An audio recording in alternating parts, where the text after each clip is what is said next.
This is the Dune planet. Dune as its spice. Dune. I want Paulie and Goodfellas to do the entire exposition of David Lynch's Dune. You know what I mean? It's Jimmy like, 2 times. So the Baron Harkonnen lives on the not Arrakis, but the other one. The other Caliban, was it? It. It's Gady Prime. He lives on Gady Prime, and then the fucking Dune planet is the Dune planet. It's Arrakis. It's so hot. It's got worms. Hot with worms. It's like my ass. It's like Sauton. It's this thing. It's called spice. It's like drugs, but it lets you do interplanetary travel. Exactly. It's the fuel of the spaceships. Do we ever see the spaceships? Not really. Not very often. It's actually folding the space in front of them. It's not even the fuel, technically.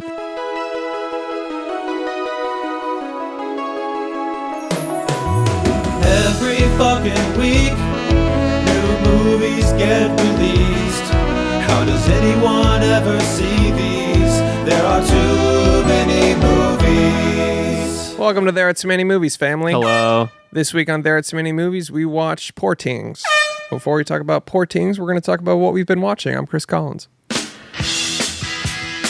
I'm Josh, the Josh Rodriguez, Film School University. Heel Josh, actually.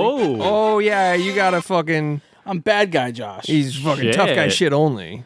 You know what? Fuck you guys. Oh, dude. Yeah, You're a villain. Hey, I hate you guys.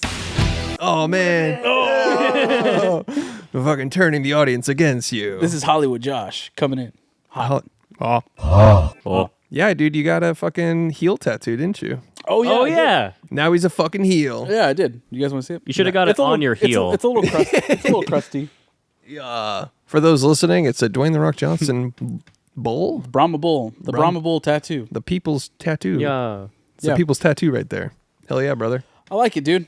You know what? I want to get more tattoos that size, but I think I'm a little concerned because it's like that's not like a real tattoo. You know what I mean? Like that's a real tattoo, but I'm saying I think the smaller tattoos are now being sort of ostracized as like the patchwork type thing. I guess so. It's like, oh, cool, you got like a thing. You know what I mean? Versus getting like a full body piece. Whatever. It's a style. Yeah, who cares? Just do what you want. Do what you want. Who gives a fuck? Yeah, I like all of my things are sort of kind of smaller ideas. Yeah, I like that. They're just things that you love. And I'm not ready for a giant fucking design yet. Granted, I have bigger tattoos. Like this one's a fucking big honking motherfucker. Yeah. But yeah, I haven't committed to anything that I want that giant yet. Yeah. You do have the Riley Reid spine tattoo. Mm-hmm. I do have that specific one, which is kind of big. Mm-hmm. But I was like, I want to be just like Riley Reid. Right. Give me that tattoo. Yeah. They need something to look at. And then I released a special song. Have you heard that? She did that. Eat me out, nigga. Eat me out. Check it out. Check it out. All right. She says the N-word 1,000 times. What? Yeah, dude.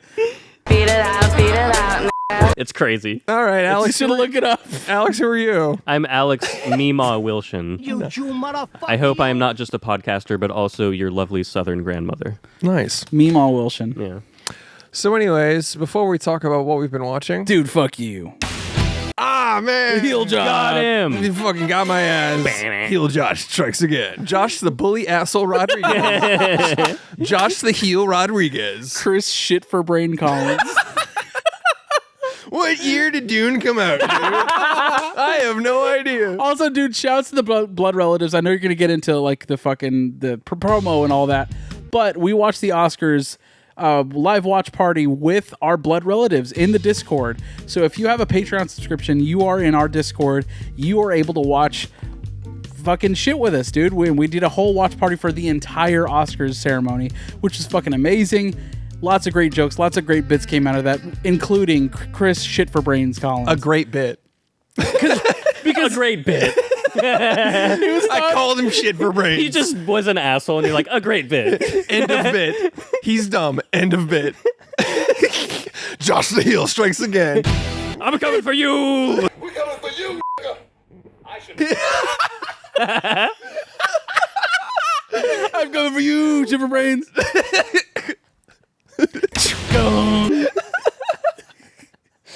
All right. I need a cutaway for that, dude.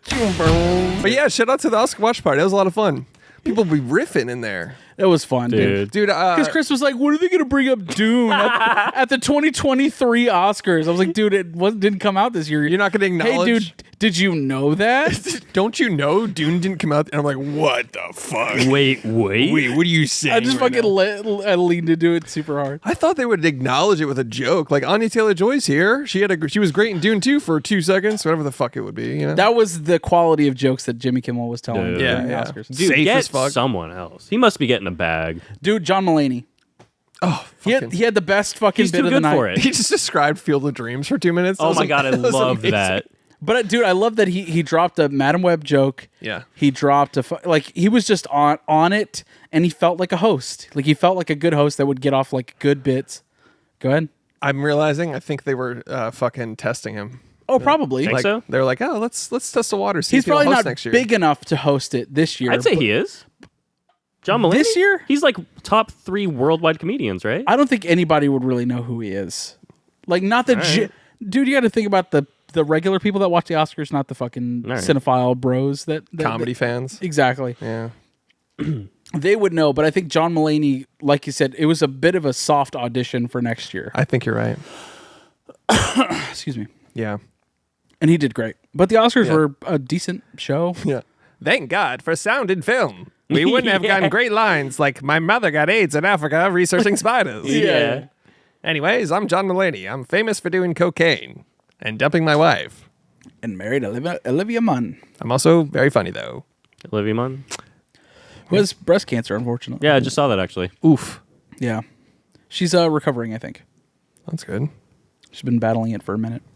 Under the radar. This bummer moment brought to you by Josh the Heel Rodriguez. Certified bummer Dude, moment. fuck Olivia Munn. Hardest heel to ever do it. I hate that lady. She's trying her best. Yeah. Anyways, $5 a month on Cancer Patreon. rules. Jesus. $5 a month on Patreon. You get access to a bonus episode a week, a bonus episode a month, access to the Discord, Watch parties. watch parties. And we'll do more. You let us know what you want to watch, and we'll probably do it. Slob job tutorials. Yep. And all their watch parties are legal, by the way. Legal fashion. That's true. It's fact. Hell to the fuck yeah. You dude. wouldn't stream the Oscars. Bam, da-da-da-bam. I don't know why I did Doom soundtrack. Dude, speaking of Dune sound, did you say Doom? I said Doom. Doom. Oh, whatever. Doom. Oh, sorry. Either way, I was in the gym hitting PRs to the Arrival track from Dune 2 when he fucking goes all evil, Let's dude. fucking go, dude. I was just like, just fucking hit, like Fucking heel move. Wadive, dude. like in my head, I was like achieving like evil sentience, and then like it just cuts to the wide shot of the gym, and just some guy like, with like 2-pound dumbbells, Ow, shaking, folding in half with 2 Nice pounds. shirt. Chris was wearing a fucking alien shirt at the gym the other day, and some, of course, like a tattooed, Some fucking baddie. was just like, "Oh, nice shirt." We're talking about Chris fucking folding. Thanks. Just fucking Like how funny it would be, like mid rep, she's just like, "Nice shirt," and I just fold. Scorpion just backwards. standing up. Just fold like a fucking pancake with the fucking dumbbells on top of me. Yeah. He looks like the body machine from Under the Skin, dude. Fucking it's just gone. Oh, damn. Look at that Thunder, dude. Thunder, sorry. Honestly, bring it, dude. I fucking love Thunder, man. Me too. I feel you. Me too. Just bring it the fuck on. But I think that's because I don't own a house. You know what I mean? Yep. It's like I've been in apartments forever. Yeah. So I'm just like, honestly, dude, fucking let's go. I want to see some Yeah. crazy shit, dude. Totally. But if you own a house, you're just like, please, no. that's like thousands Yeah, I'm of like, oh my Yeah. god, oh my fucking Please, god. please. Yeah, like the geniuses that live in Tornado Alley. Yeah. Dude. People that live in flood zones in Florida where they have to get like they have to get hurricane insurance, flood insurance, wind insurance, and homeowners. Hey, Because I like to show my ass at the beach every now and then. simply don't live there. I like to tan myself into a brown person. Like I walk around completely like just riddled like a human mole. Yeah. Just you ever see those like old people that are just like Dude, leather. yeah, they're fucking Yeah, It's yeah. like, what the fuck? What'd you do to yourself? Yeah. This fucking gentleman would make a nice wallet. Yeah. Seriously. Some Ed Gein shit. Yeah. Anyways, what are What were we talking about? We're talking about the Oscars. Yeah, you want to do an Oscars recap Yeah, before we sure. get into what we were watching? real quick, man. I mean, dude, I'm gonna say it, dude. You know what? I'm about to say it. I'm gonna say it, dude. Oppenheimer winning Best Picture, Best Director, Best Actor, Best fucking editing, which was fucking great. Best I'm happy for supporting that. actor? Best supporting actor. Dude, I'm so fucking in for the Oppenheimer sweep. Like, that was just... Hoyt Bingy von Bingy Bing. Bingy Van Bingy Bong also won for Best Cinematography. That felt like we're awarding them also for Tenet. I think all of it was. All of it, yeah. I think it was like for his resume. 100%. Which is why Martin Scorsese won Best Director, Best Picture for The Departed. It's a legacy Oscar for sure. Yeah. But it's hard to say that Chris Nolan didn't deserve that fucking win. No, of course. Of course he did. For Oppenheimer. I'm saying for Oppenheimer, though. Yeah, that's true. Still, it's not. Yeah. That movie's fucking brilliant. I've rewatched it countless times. I've seen that movie more times than I've seen Dunkirk and Tenet. Wow. Wow. Yeah. Tenet is more rewatchable for me, but that's, that's to me more the sci-fi, and also. But dude, fucking black and white courtroom dramas, dude. Like, I'm fucking. That'll do it. That'll do it for Josh. Hard, dude. Cinema hard. Yeah. Not like my. Not my penis. cock. Not my Cockenheimer. You know what I'm saying? Nice. Nice, dude. But fucking shouts to Oppenheimer. What a fucking run, dude. Yeah. What a fucking run. From Barbenheimer to be like sort of included with all of the Barbie shit because it was such a kind of like yin and yang, people going back to cinemas. For it to go through that and also make $1 billion in the box office about a fucking R-rated biopic about a fucking guy. You know what I'm saying? Granted, he made the atomic bomb. But Just a dude. But I think that was pretty much all on Chris Nolan's shoulders, dude. Cillian Murphy's not a leading man until this year or last year. So Well, 28 days later. a leading man. Yeah, I know what you You know what I'm saying? For a film that makes a fucking $1 billion is what Yeah. I'm saying. And granted, you know, you have a stellar fucking stacked cast. Not to harp on how good Oppenheimer is, but to say that, like, it's amazing what they accomplished, I want to say, on the coattails of Christopher Nolan's legacy, of his trademark, of his fucking, of what he does. I don't think people are associating. It's like, oh yeah, I want to go see the film about the guy that made the atomic bomb. It's like, oh, Chris Nolan made a movie Right. about the guy who made it. It's like that is the selling point. He is his own franchise now. Yeah. Facts. And this is kind of on a, we're getting tired of franchise films. Fucking, there are too many Godzillas. There are too many fucking Spider-Man movies. There are too many movies in general. But to have a legacy and a trademark and a fucking, a draw, like by a director's name, it's pretty fucking amazing that we have that, dude. And I think that legacy Oscar was fucking earned big time just for it being Oppenheimer. Yeah, facts. I agree with you, but there are not too many Godzilla movies. Sorry, yeah. I'll say, like, There's too many Batman movies. Like, I don't think there's going to be another fucking Batman Brave and the Bold with a whole other brand new Batman in the James Gunn universe. And I just, like, I'm good, man. As much as I love Batman, and of course I'll go watch it, but like The Flash and Dude, all this, it's so bloated. it's so fucking oversaturated. are they doing Batman Beyond? Did I see that? Or is that a joke somebody made? That was a little like there was a brief thing where someone was like, "Did you know that Lord Miller was pitching a Batman Beyond movie in the style of Spider-Verse, which would fuck. I would see that. animated. Okay. Yeah. Yeah. And I thought you were they saying. released storyboards of it too. Oh, cool. I would see the shit out of that. I would too. You just got the Steely for Beyond, didn't you? The complete series, Steely. Dude, I want Damn, I that. should've brought it. I want You'd that be one fucking club so dancing. bad. You'd be fucking club dancing. Yeah. Oh yeah, I do have fucking physical media, by the way. Oh, physical Let's media go. minute, real quick. I got the fucking Yorgos collection on me. Oh, yo, let's get it out there. Yorgos. All right, so let's Certified Autist collection. All right, so let me start with this fucking earlier joint, so we can put that up. This is Canetta? Canetta. Never heard of it. 2005. Yeah, 2005 Canetta. Nice. You want to put that up? Sepia. Hey, speaking of physical media, you see Carrie Coon on what's the... Yeah. Her husband. Yeah. This is 2009. Carrie Coon is one of us. Her husband is one of us. Oh, that's true. It wasn't really her, technically. She's like, we have too many DVDs. She's probably getting pissed at him. 2011. He's like, He's like, this is what I do. Can I just have my thing? And now the two that I have seen. Oh shit! Fuck yeah! And now the two that I have seen: Killing of a Sacred Deer. Yeah. Wait, you haven't watched Lobster yet? No. And The Favorite, which is a fucking banger. Hardly know where I got it for $7 at Half Price Let's Books. fucking go. Yeah. I feel like the Killing of a Sacred Deer is kind of. Oh, The Lobster's funny too. Fuck, never mind. They all have like really understated good comedy. in I them. would to say Killing of a Sacred Deer is funny at all. I think is a little like maybe we think it's funny. I meant The Lobster. Oh, okay. The But Lobster's in my head, hilarious. The Lobster is fucking hilarious. You haven't seen that one? No, still haven't seen it. Hilarious. It's more like this, Poor Yeah. Things. Poor things. Okay. It's that level of funny where it's just like their dialogue cuts through of just like, well, that just makes me feel awful. And Yeah. it's just like, You're like, whoa. well, if you don't let me go, I will resent you with hatred for life. Like, it's just like complete, like to the through the gray, Yeah. autistic language that just goes like right to the heart of it. But then there's always that person in his movies that's completely not autistic, where they're just like, what the fuck are you talking about? Yeah, they're like the audience. That's And my like, favorite. What? That's my I favorite love that. shit. Yeah.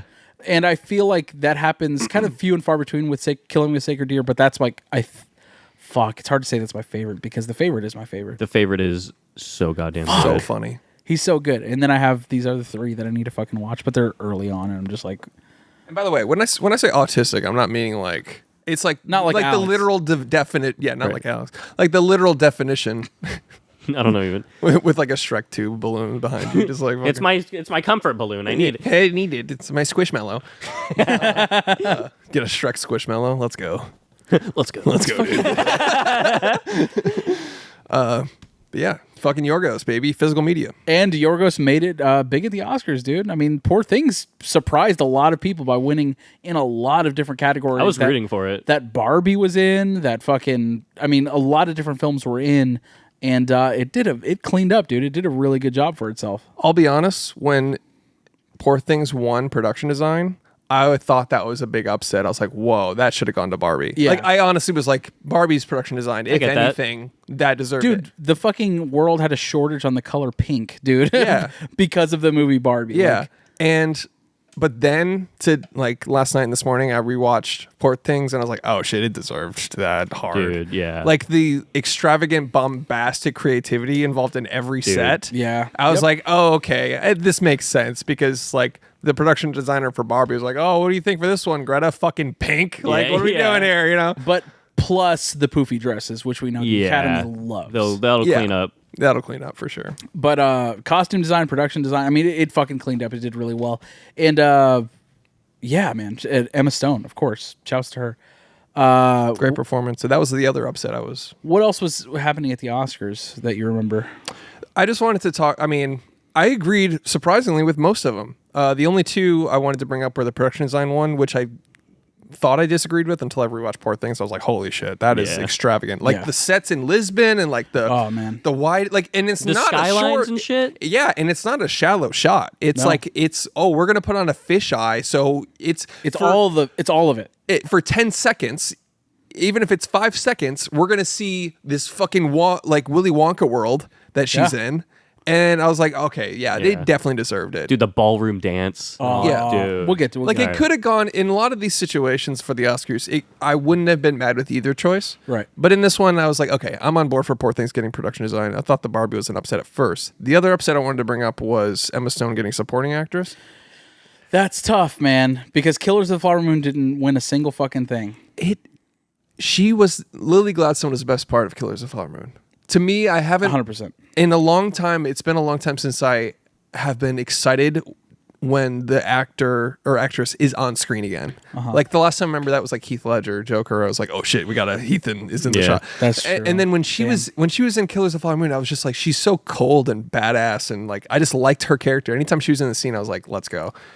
But it's so hard to compare the two because like you got a girl screen pretending. time.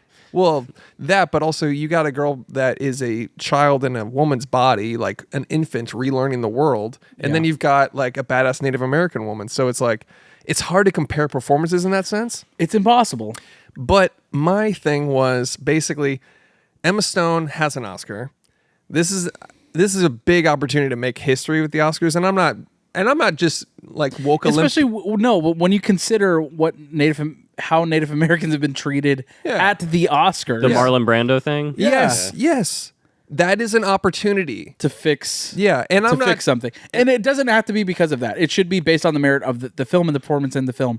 But I thought she was more than deserving of the thing, and like you said, Emma Stone has a fucking Oscar. I mean, and she'll have more chances to get another one. yeah. I think she's got a long career And ahead of her. You would hope that Lily Gladstone has more chances, but then again, how often do you see a Native American leading woman in cinema? That's what I'm saying. I think it is a missed opportunity to really fucking get a W for Lily Gladstone. But again, politics of it aside, wokeness aside, and I'm not even like saying it's like a woke Olympics thing. I'm just saying all that aside, the merit of the two performances could have gone to fucking either of them. Yeah. I get that. What do you guys think of Alex was like, I wish Annette Bening would have won. No, I personally, I love Killers of the Flower Moon was my number one of 2023. Thought Lily Gladstone was amazing. I firmly You hadn't seen Poor Things. hadn't yet. seen Poor Things. I would still put Killers as my number one. Poor Things probably number 3, I think. Ooh. I still think Emma Stone deservingly got the Oscar. Yeah, and I can't argue either side. I really can't. I can argue either side because they were both fucking great performances. Totally different movies, totally different requirements of like the performance that they both had individually. It can go either way. And Two flawless performances. yeah, truly. anything else from the Oscars you guys want to talk about? Al Pacino. And my eyes see Oppenheimer. What the fuck was that? Hey, man. My eyes see Oppenheimer. I was like, wait, what? Yeah. What? The whole chat was like, hey, huh? Yeah. it's very anticlimactic. He came out and he's just like, oh, happy?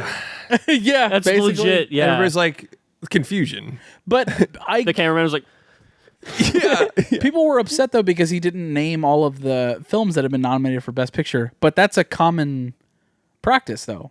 For it's like this year they just now decided to not do that. no, particularly. it's that's what they do every year. No, but this year they decided to start doing a thing where they don't do that because throughout the ceremony they've already been showing clips the whole way through. But I'm saying they always do that. No, they've usually read the nominees before they build suspense on the Best Picture. Or Best Picture. Right? Yeah, they play clips. Well, because they've been always, playing. Yeah. and right before they announce, they still announce every nominee. Oh, I didn't think that they did that. Which is why I was like, I understood where he was going. He's like, oh, he's gonna say it now. Like, Really? they've introduced all of the films. I mean, that to me wasn't the weird part. The weird part was my eyes see Oppenheimer.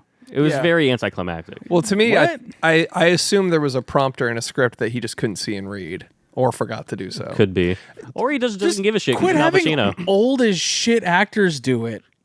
The most important award of the night, maybe don't give it to a fucking senile old man. Yeah, Joe Biden comes out. He's like, Best Picture. Yeah, the guy that's done cocaine for all of his life, Yeah, dude. yes. Since he was fucking 11 years old, probably. the Rat King himself comes Yeah. in.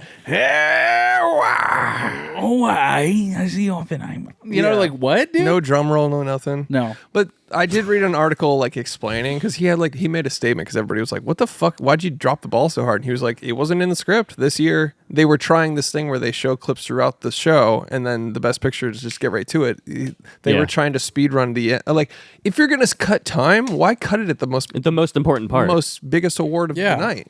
I didn't get that. Cut off the fucking Godzilla -1 speech. Yeah, Jesus geez, Christ. I loved that. I found it so endearing. It was very endearing, but I think I wish they had just gone on and been like, "We're speaking Japanese. Fuck you if you don't understand it." I mean, Yeah, yeah, they should have Should just done that. They should have done that. But it was respect. Like that's how respectful Japanese culture is. right. They're gonna It's a come point out- of pride that they can speak a second language at an award ceremony they won at a foreign. It's crazy. That and like I'm going to show respect to Right. this awards. Yeah. They can come out and And they it all was had so little cute. Godzilla toys and shoes. I Yeah, loved yeah. it. They're all holding figurines. Yeah. The shoes were fucking card. Did you see those? Yeah.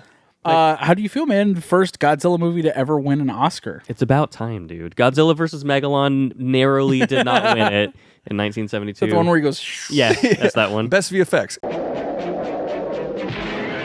You know what I got to say, dude? Fuck Godzilla. God, You son of a bitch. Feud incoming. Alex versus Josh. I don't know. I randomly, whenever we were talking about Al Pacino, I imagine him coming up like, when I was a kid, Barbies were barbiturates. Well, my eyes see Oppenheimer. Yeah, that was pretty anticlimactic. Yeah. Maybe give it to a person that can read. It was a great film. Best picture. Oppenheimer. Oppenheimer, I just met her. Well, they won. Yeah. Dude, I loved it. Anyways, it was Poor Things. Oopsie, another fucking mix-up. Oh, actually, it's La La Land. I'm gonna go have In 2023. I'm gonna go have an Al Pacino Dunkaccino. Have you seen Jack and Jill?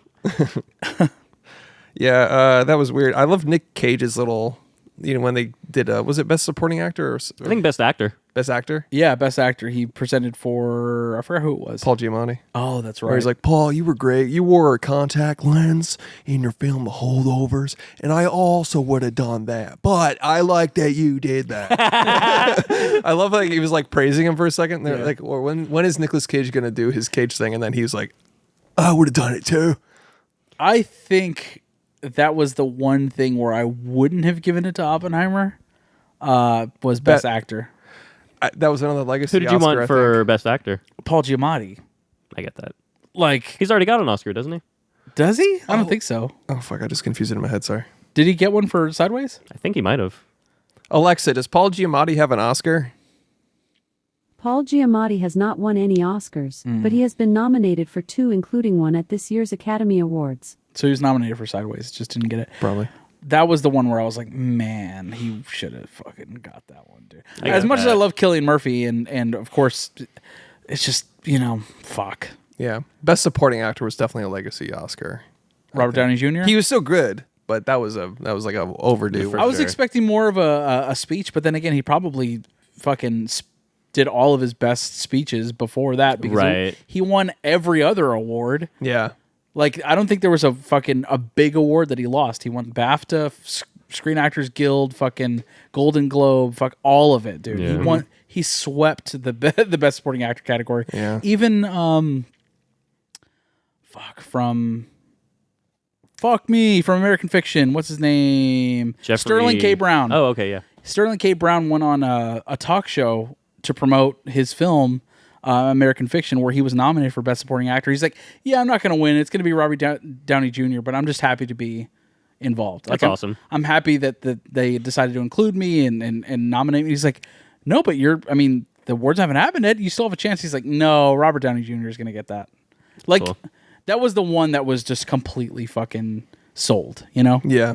I can't remember where I saw it, but I saw someone explaining, like, they were like, yeah, people don't realize it, but the success of the MCU in general would have never happened without the charm of RDJ as Tony Stark. 100%. Like, he set the tone for all of it, and he's like, people don't understand his influence. Yeah, Iron Man 1. Yeah. What people don't know about it is that Robert Downey Jr. built it in a cave With the box of with a box of scraps, dude. Tony Stark was able to build this in a cave Tony Stark built this in a cave with a box of scraps. with a box of scraps.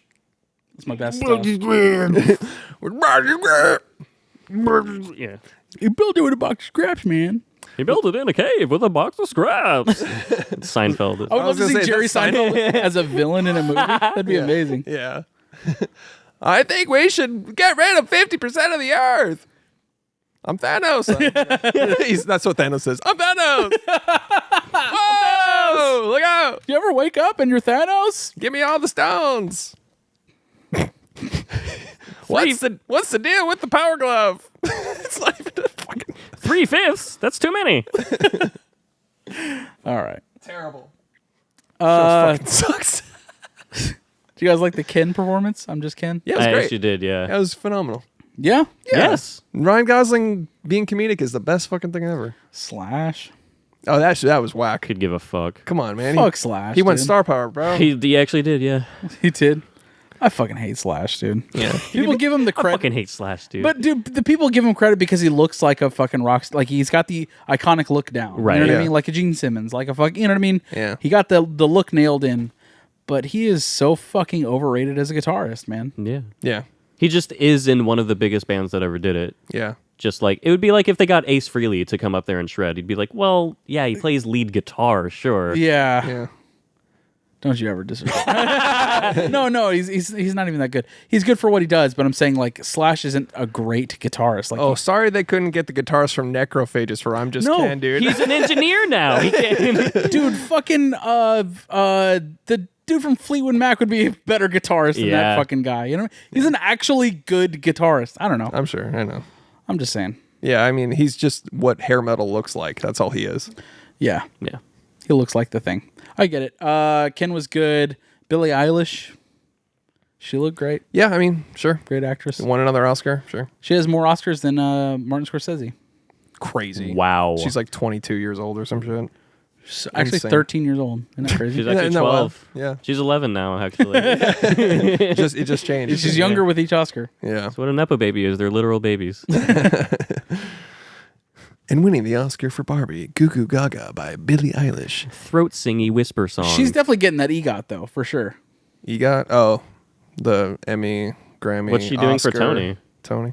She'll do something. Yeah. She'll do something. Yeah, of course. She's got time. You know what I mean? But that's the hardest one to get as an Oscar, and she fucking nailed it. All she got to do is make a musical. Easy. I guess. Yeah.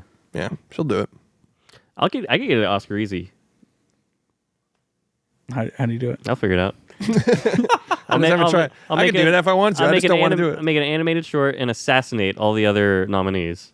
They're gonna make an animated short that no one watches. Yeah. That'd be a great idea to pitch an animated short, never actually make it, but you have great screen caps, you have a great like bio, synopsis, description, and it's like, oh yeah, like make laurels for yourself. It's like, Yeah. oh, from the fucking the I don't know, fucking Yeah, some film festival. Yeah. Muskegon, Michigan Film Festival. There you go, Yeah. exactly. The Toronto Independent Spirit cunts. And just throw fucking a billion laurels on it. No one's ever gonna watch it. Yeah. A blurb from someone that doesn't exist. Yeah. And then you exactly. walking out of the Oscars with like a Usual Suspects moment where they start looking at the clues on the laurels and it's just like made up shit and you're just like, Yeah, just make sure your fucking short film's name sounds cooler than the other ones. And then Yeah. you're Name it like a fucking hoity-toity restaurant in fucking downtown. My friend Octopus the Surgeon. You know what I mean? It's like, oh yeah, you won. Here you go. Dinner with my Octi friend. And they're like, he's a genius. This is short film. It's groundbreaking. He made a dinner with an octopus. Did you actually see it? No, of course No, not. no, no. But look at it. Look at how many laurels it has. Yeah. Look at all the laurels. It has to be good. Yeah. It was accepted to 14 different local film festivals. Did you ever see the thing on Nathan For You where he had to have a film entered into a film festival to have it reviewed by a critic so he could get a blurb from a critic or something? So he made a 5-second movie called Me Farting. And it was the only film at a film festival that he created, so it won that Oh, film my God. festival award. That's amazing. Dude. Yeah, that's how you do it. Yeah. Honestly, dude, we need to produce a short film that wins an Academy Award. Yeah. Just a long con. Just Yeah. Like We just put all of our effort into this fucking 5-second short film. You know Yeah. what I mean? groundbreaking, silent black and white film. Yeah. Citizen Kane 2. They're like, give it the Oscar. But it's a short film, so it's just called Citizen. And Yeah. then- City. Yeah. Citizen Kane. And it's just it's Orson Welles shitting on a toilet. Animated. Rosebud. And it's his asshole coming out. Fucking, the rosebud is his fucking prolapsed ass. Yeah. the Academy sees the submissions come in. It says Citizen Kane 2, and he's like, finally, and then dies. Yeah. They did it. Oh. Yes. Did you watch it? No. No. He was holding on to see. It's a short film. Of course I didn't fucking watch it. Yeah. Anyways, that's Oscar talk, I guess. Yeah. Yeah. We did a lot. What else we got? Watch list. Yeah. Wanna fucking breeze through these motherfuckers. I'll kick it off. Go ahead. We watched Love Lies Bleeding. Oh, yes, we did. Absolute fucking gay Kristen Stewart Hell sexy yeah. banger, dude. Guess what, dude? What, dude? I watched this twice.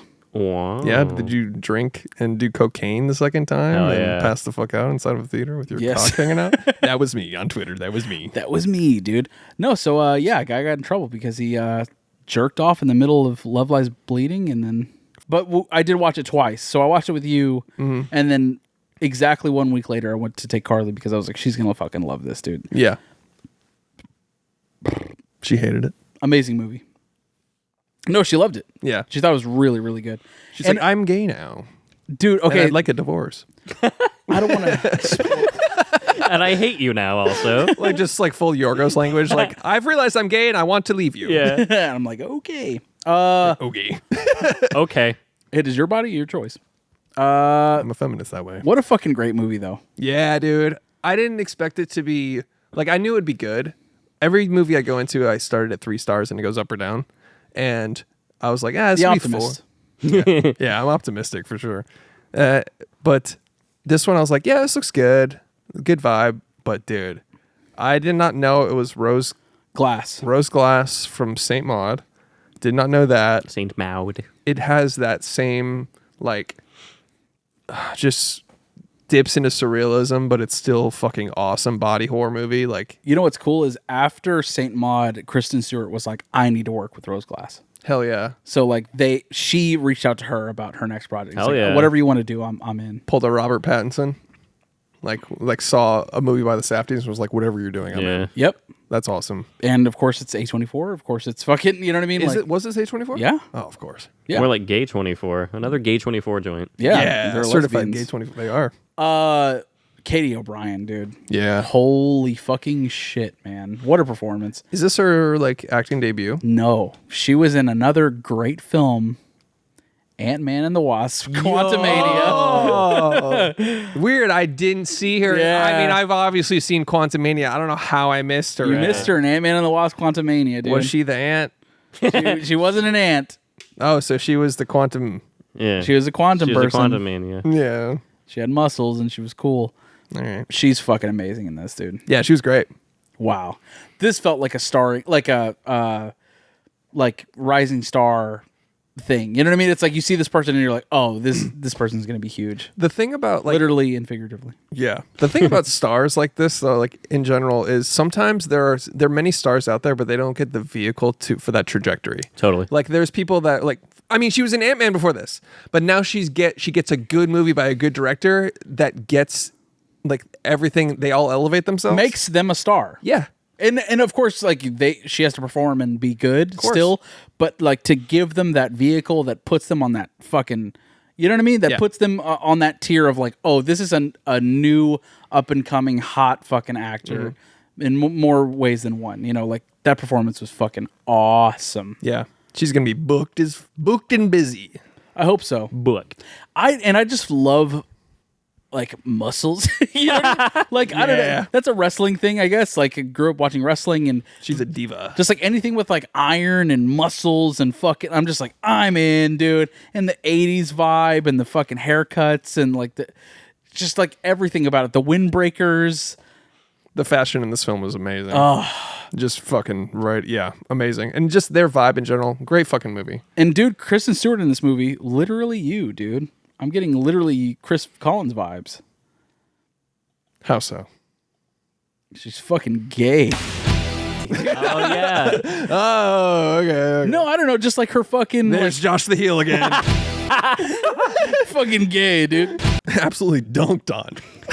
No, I just got from a nihilistic kind of like done with the world, smoker, fucking, I don't know. I'll take that as a compliment. I liked her character, so. It was derogatory. You know how like they're kind of like shitty and Yeah, you know how they have no hope and they're wasting away She's with kind of drugs and alcohol? Misanthropic. she's dumb as shit, dude. Shit for Cynical brains. asshole that's like basically the result of his own demise and he's hurting him. I only say that not because it's like literally you. I just mean like you identify with characters that are nihilistic and dark and wear black and wear boots. And listen to Depeche Mode and our vampires. Yeah. I do like those characters. Yes.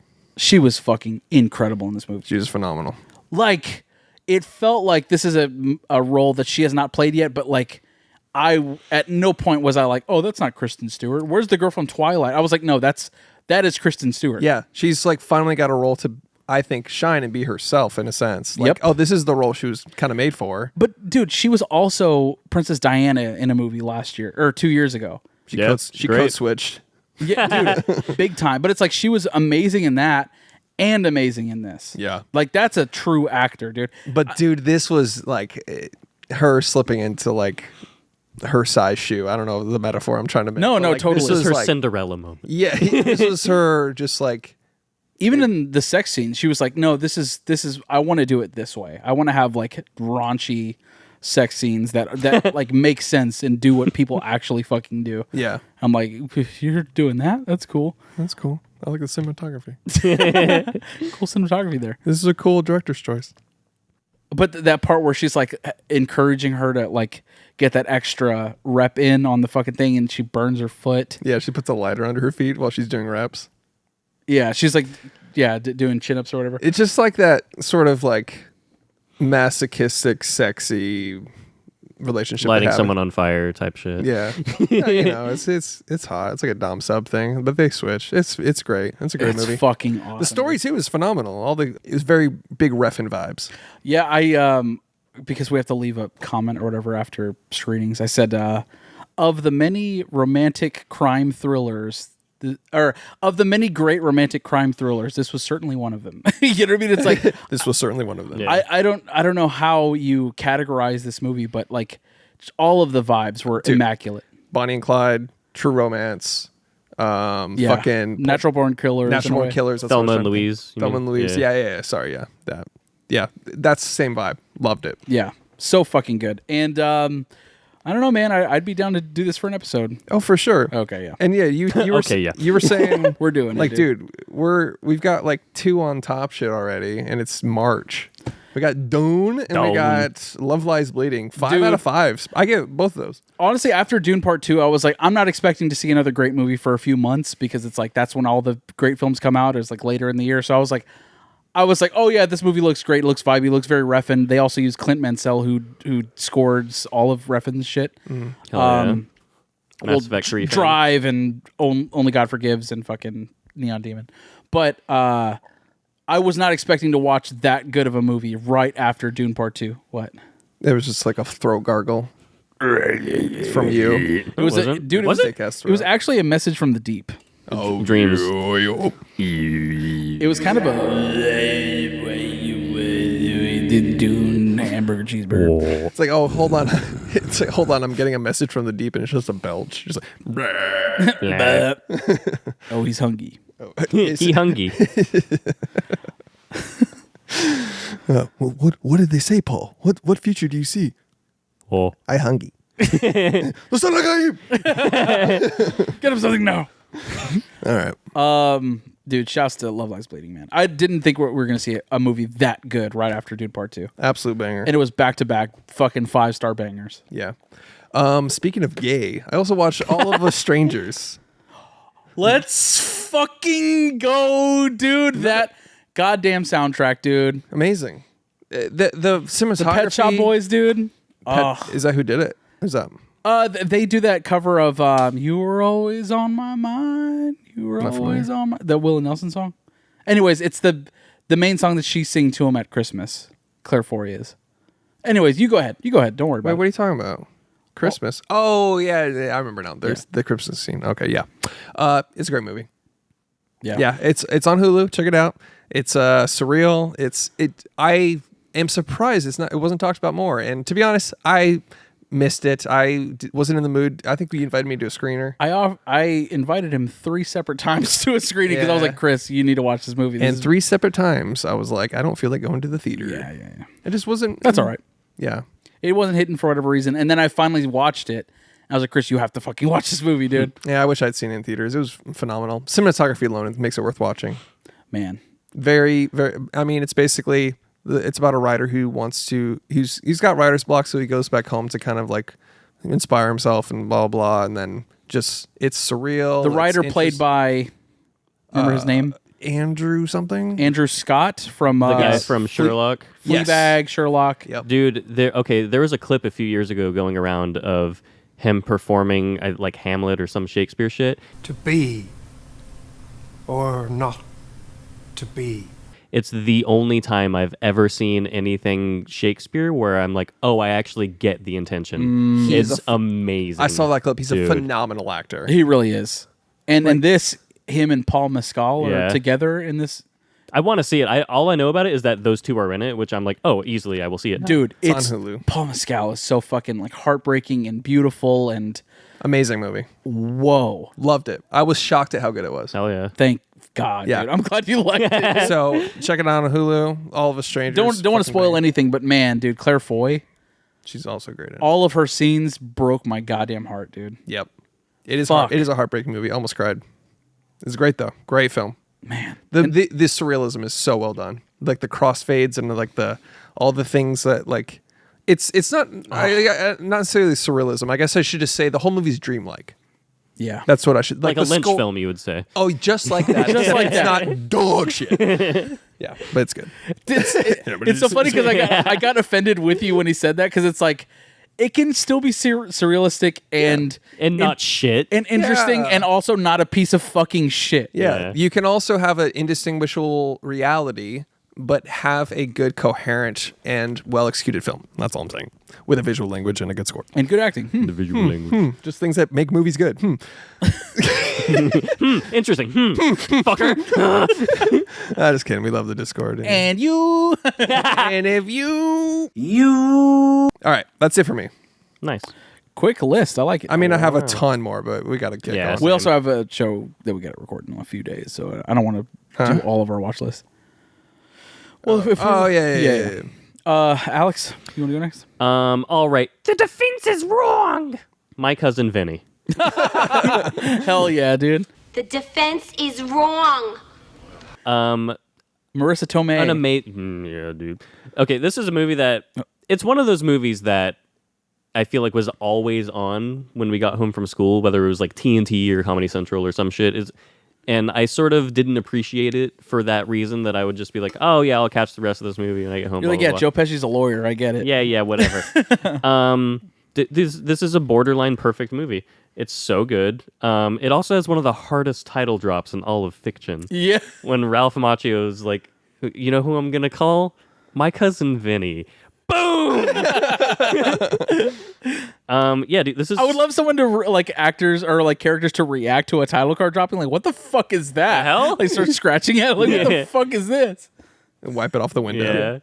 Yeah. Yeah, dude. I mean, an amazing, awesome, great movie. Every line matters. Every moment builds on itself and like culminates perfectly at the end. Marissa Tomei is amazing. Good fucking actress.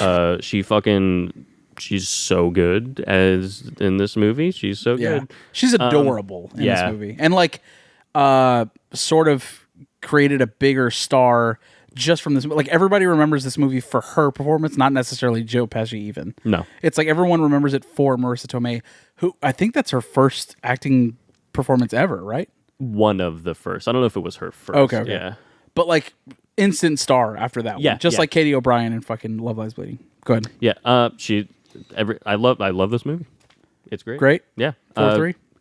Yeah, I'd say so. Cinema 4-3. I've never seen it. I gotta check it out. Really? Yeah. Oh, dude. It's fun, man. It's I have it on great. VHS, and that was the last time I watched it. Was in my office. I have a feeling that I'm gonna put it on and be like, oh shit, I've seen this. It's one of those. I have a feeling that's gonna happen. You've probably seen parts, and I definitely I remember having seen parts of it when I finally watched it in full the other day, or a few months ago. I was like, oh, this is great. This is just fun, good time. Yeah, it's a perfect movie. It's great. You should watch it. Yeah. Been going. Oh, Ricky Stanicky on Prime. This is a bad movie, and I expected it to be bad, and I enjoyed it because I expected it going in. It's a dumb buddy comedy, and it doesn't really need to be more than that. Yeah. John Cena is certifiably great in this movie. His comedic chops are great. His comedic chops. His like willingness to just give 110%, and no matter what it is, no matter how stupid or silly. His moment at the Oscars, dude. Yeah, dude. That is fearless. Yeah. That's talk about brave. Everybody's saying you were so brave to impersonate Oppenheimer's wife. Dude, That's fucking brave. I'm sorry. Yeah. I'm just saying. Like, Yeah. I thought it was cringe to be like the depths you had to go to. No, yeah. It's like, have you been butt naked in front of 3,000 people? Yeah. All right. Yeah. Well, but I mean, I thought it was. They always do that shit where like they talk to another millionaire. They're like, you were so brave to try and imagine being another person. You're Bob Dylan in the scene where you went, ugh. Yeah. Kate Blanchett. Kate Blanchett. When you were like, how does it feel? I was blown away. Yeah. You were so vulnerable. Yeah. And John Cena actually has the nightmare where he's naked in front of literally all of his peers. So good. That was genuinely a funny bit. Yeah. Like where he's like, come on. He's like, Jimmy, come here. Like he's like, I don't want to do this. Cause that's so funny. I just don't feel right about it, man. It's an elegant event. He saved a bad Jimmy Kimmel performance. Yeah. Yeah. Like, To be fair, Jimmy was safe, but it wasn't bad. It wasn't terrible, but it just wasn't like spectacular in any form or fashion. Jimmy Kimmel is just one of those people that like, even if something is funny, he can like, he doesn't give it enough oomph. Yeah. To, you know what I mean? He Except when he command- performs in blackface. Correct. Then he's correct. giving it Yeah. his all. He doesn't give it his all the way John Cena does, where it's like, he's like, I this is a piece of shit, and I'm gonna go for the Oscar. Yeah. Like, yeah, exactly. Dude, I'm down for John Cena hosting the Oscars. I think that would be great. so good. That would be so You- funny. you- Like, dude, imagine in like early 2000s, you're watching John Cena announce that we've killed Osama bin Laden, and you're just like, yeah, that guy's gonna host the Dude, Oscars. that was the hardest announcement ever of all fucking time. If you This is America, I've seen it. You've cut it, dude. It's literally at the end of a fucking wrestling pay-per-view elimination chamber, and then we find out that Osama bin Laden has been killed, and John Cena is the first person in this American arena to tell everybody. Osama bin Laden. And he does it in the hardest way imaginable. He has the championship belt over his fucking arm, and he's like, "We have captured and compromised to a permanent end, Osama bin Laden." Yeah. Everyone's fucking like, "Holy shit!" And then you hear Stone Cold Glass break, and he's like, not so fast. And then Osama comes out. That's Osama's music. It's Osama's music. Goddamn it! Yeah, I was gonna go. Oh fuck, that's so funny. Oh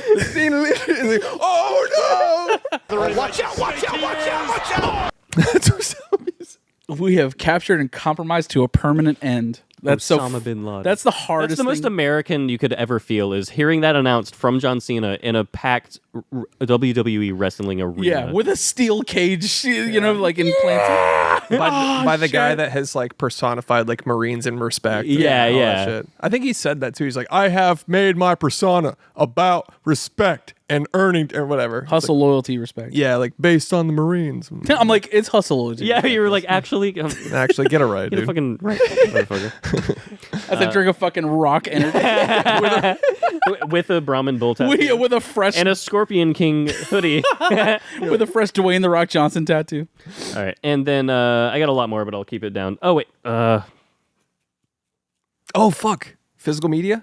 yeah, I do. Have Let's one go thing. there because I got some too. I forgot to bring mine out when you did. I've got a vampire television show. Call of the Night. Josh, you would love this TV show. That looks super cool, dude. This genuinely, this aesthetically. Let me fucking. After being bitten by the vampire Nazuna while wandering late at night, Insomniac student Ko Yamori unhappily learns that he is not becoming a vampire himself. Apparently, if you're bitten by a vampire that you're not only in love with, you just get a bloodthirsty friend instead of a supernatural blood connection. Dude. Cool. So it's animated True Blood. Yeah. Hell yeah, dude. But it's pretty cool.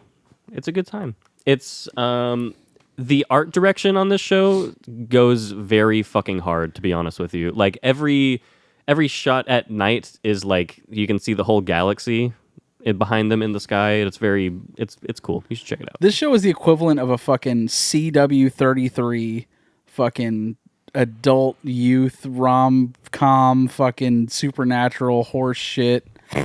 Fuck you, dude. It is not WB. The heel strikes again. The heel strikes again. Like the lamest disses ever. Just like, This is dumb, dude. yeah, I think this is kind of fuck you, man.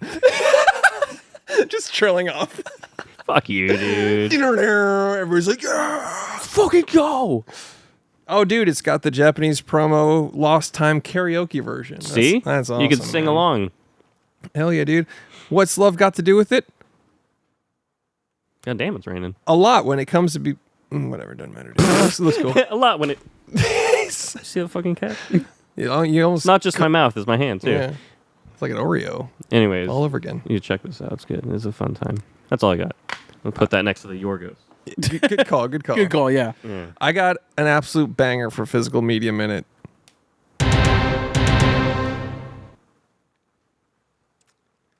Dune. Whoa. Dune on VHS. This is the good Dune, the Denny V Dune. Yeah. A dual tape boy. Let's a go, Dune dude. chunky boy. This is shout out. Oh, go ahead. Shout out to Death by VHS. Sponsor the podcast. Sponsor the pod. Kind of is right now. We're kind of sponsoring him, to be honest. No. Dude, this is some one of those totally legal custom things they do on Instagram where they put a movie on VHS. The heel strikes again. Yeah, it's custom art, dual tape. That's cool, man. Fucking thicky boy. He posted that. And I shared it, and he just DM'd me. He was like, "Thanks for the share, dude." And I was like, "Yeah, of course. It's fucking awesome work. Keep it up." And he goes, "I've got 8 left if you want." And I was like, "Oh, yeah." And then I went to his site, and I was like, "It says it's sold out." He's like, "I got you." Oh, wow. I was like, "Let's go, dude." That's Just because really- I shared his post. That's really cool that he fucking did that. sick. Yeah. This fucking sucks. Oh man. Oh, dude, heel I'm Alex. trying it out. Yeah, I'm surrounded by bullies. I like that he went with the 240p background image to make it actually look like a VHS case. Yeah, it's sick, right? Yeah, that's awesome. I love that. Yeah, this Good is for you, man. Getting free things, I guess. That's not free. I guess. paid for it. Fuck this guy, dude. I paid for it. That's cool. Shout out to Death by VHS. Go buy a custom VHS. That's totally illegal from Instagram. Only accepts free things. What? Chris only accepts free things, Collins. Just based on a lie. You Jew motherfucker, you! I'll take it if it's free. I would love a Dune VHS. If it's free, I'll take 3. No, I don't want it. I will take it though. Yeah, this is fucking hard. Thank you to Dune VHS. Thank you to Death by VHS. Shout out to you. Have you watched it yet on the VHS? I just opened it before you guys got here. Can't even attest to the quality of the material. Yeah, What if I'm it's sure- dog shit? I'm gonna be like, this looks like It's shit. this guy's open asshole on the fucking. The sandworm is eating you. Yeah. It's just like puppets. Like, oh no, I'm Timothy Chalamet. And I'm riding the worm. And he does it for 2 entire VHS tapes. And then at one It's point, like, he dude, just, it would have been easier just to copy the movie over. and at one point he just like goes to McDonald's and leaves it running. You just hear him like arguing with his girlfriend in the background. Babe, Why I'm are you trying to just- sell stuff. God. You have to be a bitch right now. Fuck. Yeah, it's fucking awesome art. So you talk to your girlfriend? No, it's how this guy does. Oh, okay. Shout out to Christina. No, dude, not in front of Kaneda, which I haven't seen. Dude, it's in sepia.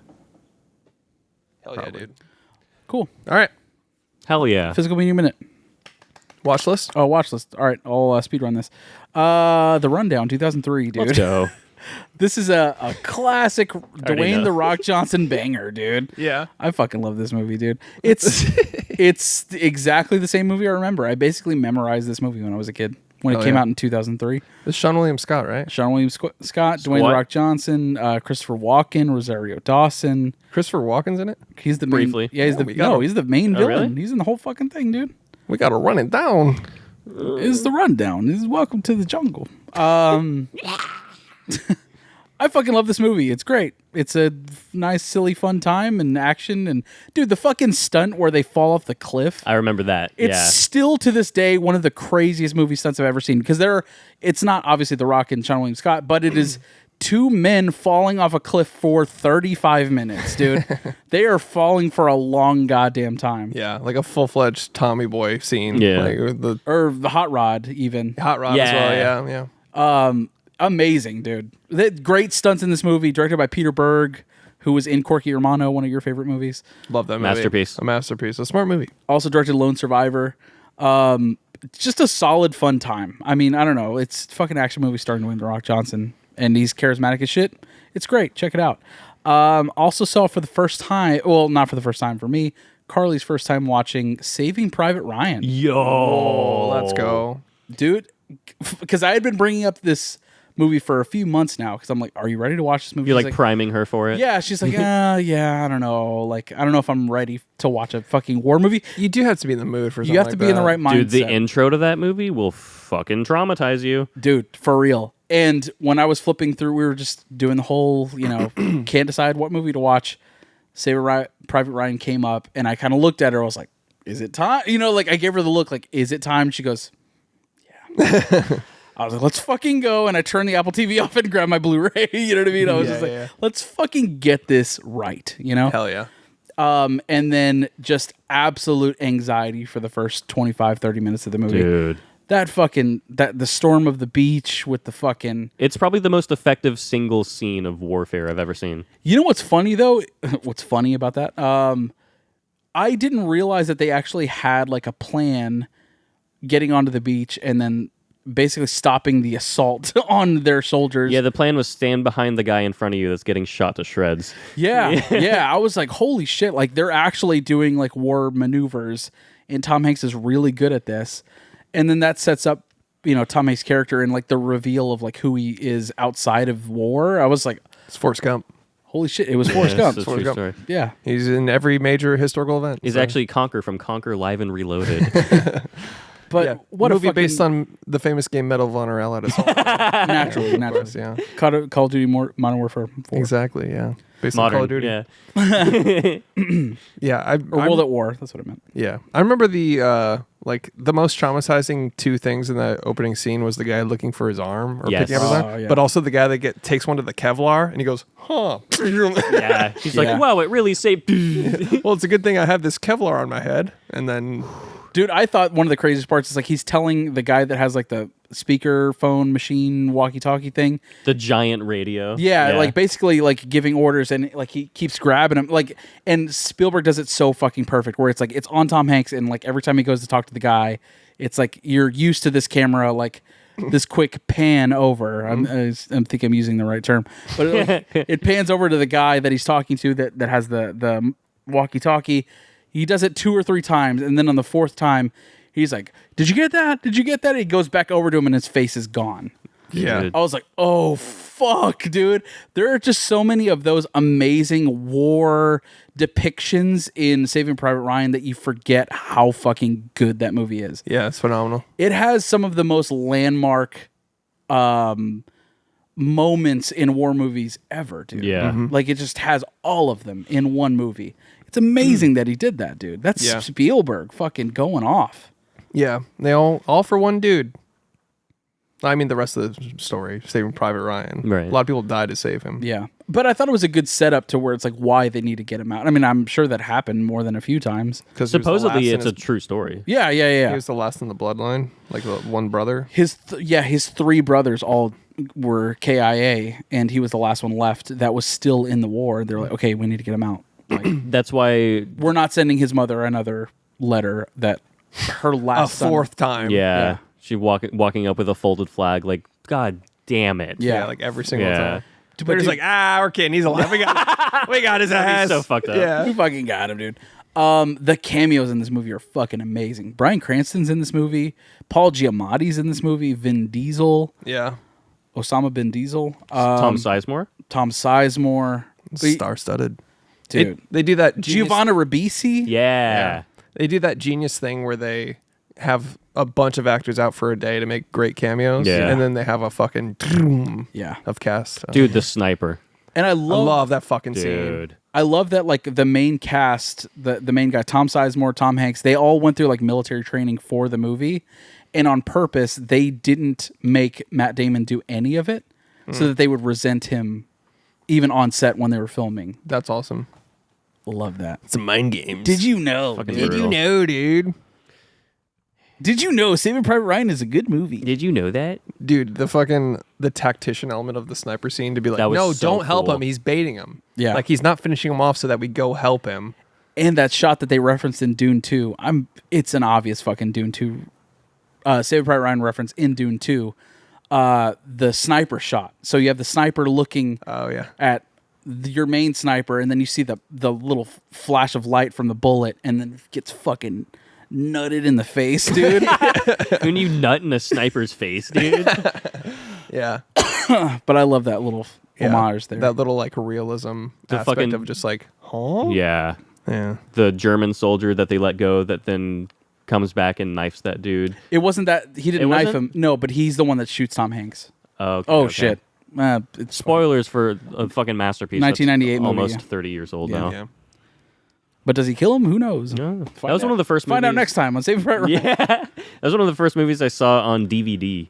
Yeah. And I remember like the difference in quality and sound. I was like, Jesus Christ, this is fucking. How can it get better than this? Yeah. This is the peak cinema experience. And then Well, we- I'm off to play Spyro 2 again.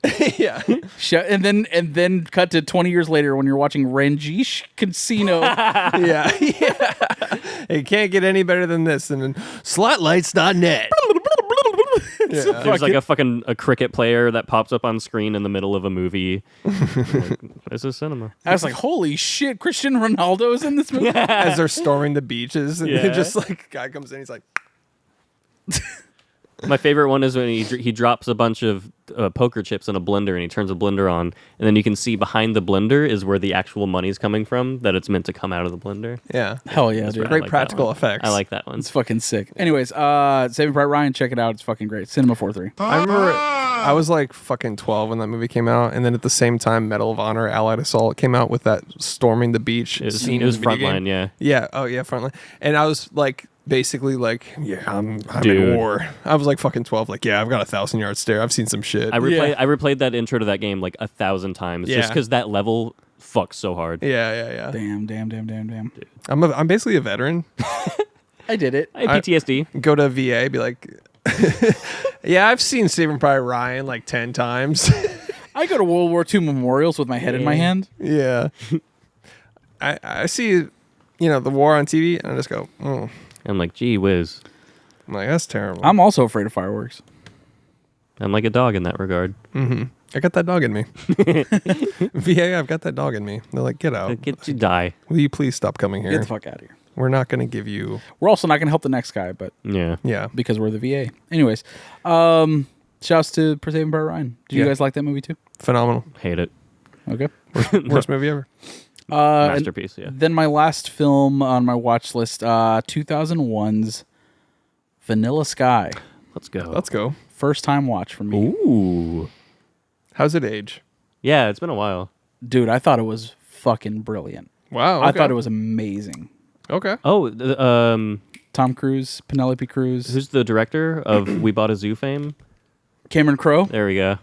Yeah. Dude, he did a great job with this movie. Vanilla Sky fucks. Tom Dude, Cruise got the possessor face. Dude, that whole scene where he's in Times Square that is completely empty. I don't remember this. I don't movie. remember that. I remember seeing it, but I don't remember it. I remember the sci-fi concepts being like, "Whoa, the fuck!" I remember that famous scene where he runs to the edge of the building and like. Yeah. That's what I remembered too. I had seen bits and pieces, but I would never seen the movie as a whole. There's a scene where he's in Times Square. Nobody's in Times Square, and it is the Times Square. Like they sectioned it off That's wild. That's 28 days crazy. later style. to all people in traffic. Times Square, dude. That's crazy. And it's like a good 2 or 3 minute sequence. That's wild. And I was like, holy fucking shit. And he's doing his Tom Cruise run. How the fuck did they do that? Dude. They could probably never- closed it down for like minutes at a time. You know what I mean? Yeah. There's no way. Yeah. So yeah, they couldn't do a full day or anything like that. No. Times Square's closed. New York City's closed. People that flew from France be like, what the fuck? It was fucking amazing. Because I know they tried to do that with I Am Legend, but it's like, that's all CGI. Mm-hmm. But this was... It was fucking surreal seeing an empty Times Square. That was fucking nuts. That's cool. But just for that, honestly, this movie fucks. It's so good. Penelope Cruz, Cameron Diaz, Jason Lee randomly. Oh shit. Fucking really great movie. And I know it's based on Open Your Eyes, which was Alejandro Amenabar, who also did The Others. He directed The Others. Oh yeah. But he only directed The Others because he sold Tom Cruise the rights to the film Open Your Eyes. Neato. Tom Cruise saw that movie, foreign film. He's like, all right, I'm going to make that for American audiences, but I'm going to bring on my own director, but I'll produce your next movie. And you can have my basically. wife. And you can have my wife. Tom Cruise is into that. But, dude, it's funny that Vanilla Sky and The Others are sort of linked in that way, but Vanilla Sky, wow. It's an erotic thriller, right? I wouldn't call it an erotic. I mean, Psychological. It's more of a psychological thriller. Yeah. Every thriller is an erotic thriller when you're horny. True. Facts. Yeah. Cut to you with your dick out in a movie theater. Cameron Diaz is like her craziest, I feel like, in this movie. She really brought it. Straight up bipolar queen. She did really good, dude. Better than The Mask? Yes. I'd say arguably she has a right. better performance in Vanilla Sky than Jim Carrey's The Mask. Bad Teacher? Better than that one, too. Well, you haven't seen Bad Teacher recently then. She's so bad. She's She's pretty awful, actually. Bitch. She walks in with her leather jacket. She's like, "What's up, nerds? Time for some fucking math." Hey. Hey, And she lights a fuck cigarette. you guys. Heel Cameron Diaz. Bad teacher. This fall. Heel teacher. Heel teacher. This fall, just suplexing kids into their desk. Watch out, watch out, watch out, watch out! He's slithering over. Slither. Randy Orton slithering. Guys, you should watch Vanilla Sky, though, for real. It's fucking really good. All right, I'll check it out. The Viper's slithering over. Oh, look at Randy Orton slithering. Vintage Orton, dude. Yeah. I'll check it out. I haven't seen it since It's been a while. I feel like I watched that around the same time I watched Eyes Wide Shut for the first time. I was like, Which is funny because I wanted to watch Eyes Wide Shut. And I was watching a movie with my brother, and I was like, oh, yeah, we should watch Eyes Wide Shut. He's like, what about something else or whatever? What about not that at all? What about anything else? But like something, I was like, I just want to watch something fucked up. You know what I mean? Yeah. And then Vanilla Sky came up, and I was like, I actually haven't seen that yet. And Nice. You should watch Disney's House of Villains if you want to watch something fucked up. It's where like Maleficent and Hades get together with Scar, and they're like, let's get Mickey. Dude, you want to watch something fucked up? Heel Disney, dude. Watch fucking Bad Teacher, dude. Dude, Fucked Bad up. Teacher. She's bad. If you want to watch something real fucked up, dude, watch Bad Grandpa, dude. Dude, yeah, that's even worse. I'm Johnny Knoxville, and I'm a grandpa. Yeah. Oh, wait, which is the one with Robert De Niro? With Zach Galifianakis. Oh, wait, that's RDJ and Zach Galifianakis. Dirty Grandpa. Dirty Grandpa. There you go. And Zac Efron. Yeah. He's so dirty, dude. Dude, he's so dirty. like, and take he's a bath. grandpa. Take a bath. Take a bad dirty boy. Dirty boy. All right, let's get into Portings.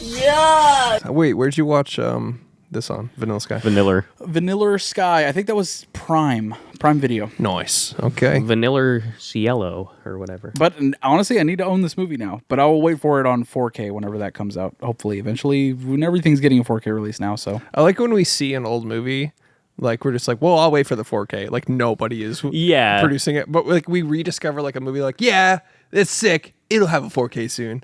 Like, no, it fucking won't. We just like are projecting. what do you mean, like, dude? Every piece of shit movie ever is gonna have a 4K release soon. You know what I mean? It's like they are remastering some bullshit. yes, But like, it's funny that it's The Watcher. yeah.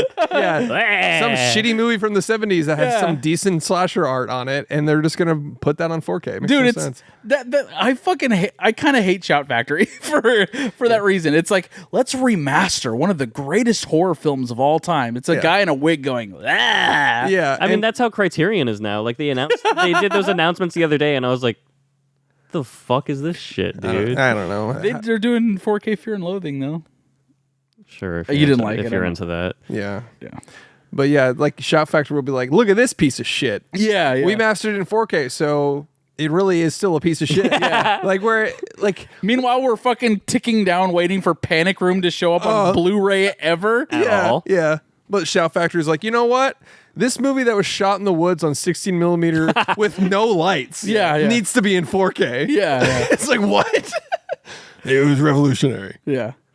But let's also do our selects version. Will you remaster Liar Liar, dude? Yeah, weird. Shout Factory remasters Liar Liar. Do they really? Yeah, I got it. Yeah, It's a good movie. It's a smart movie. It's a great movie. Very smart.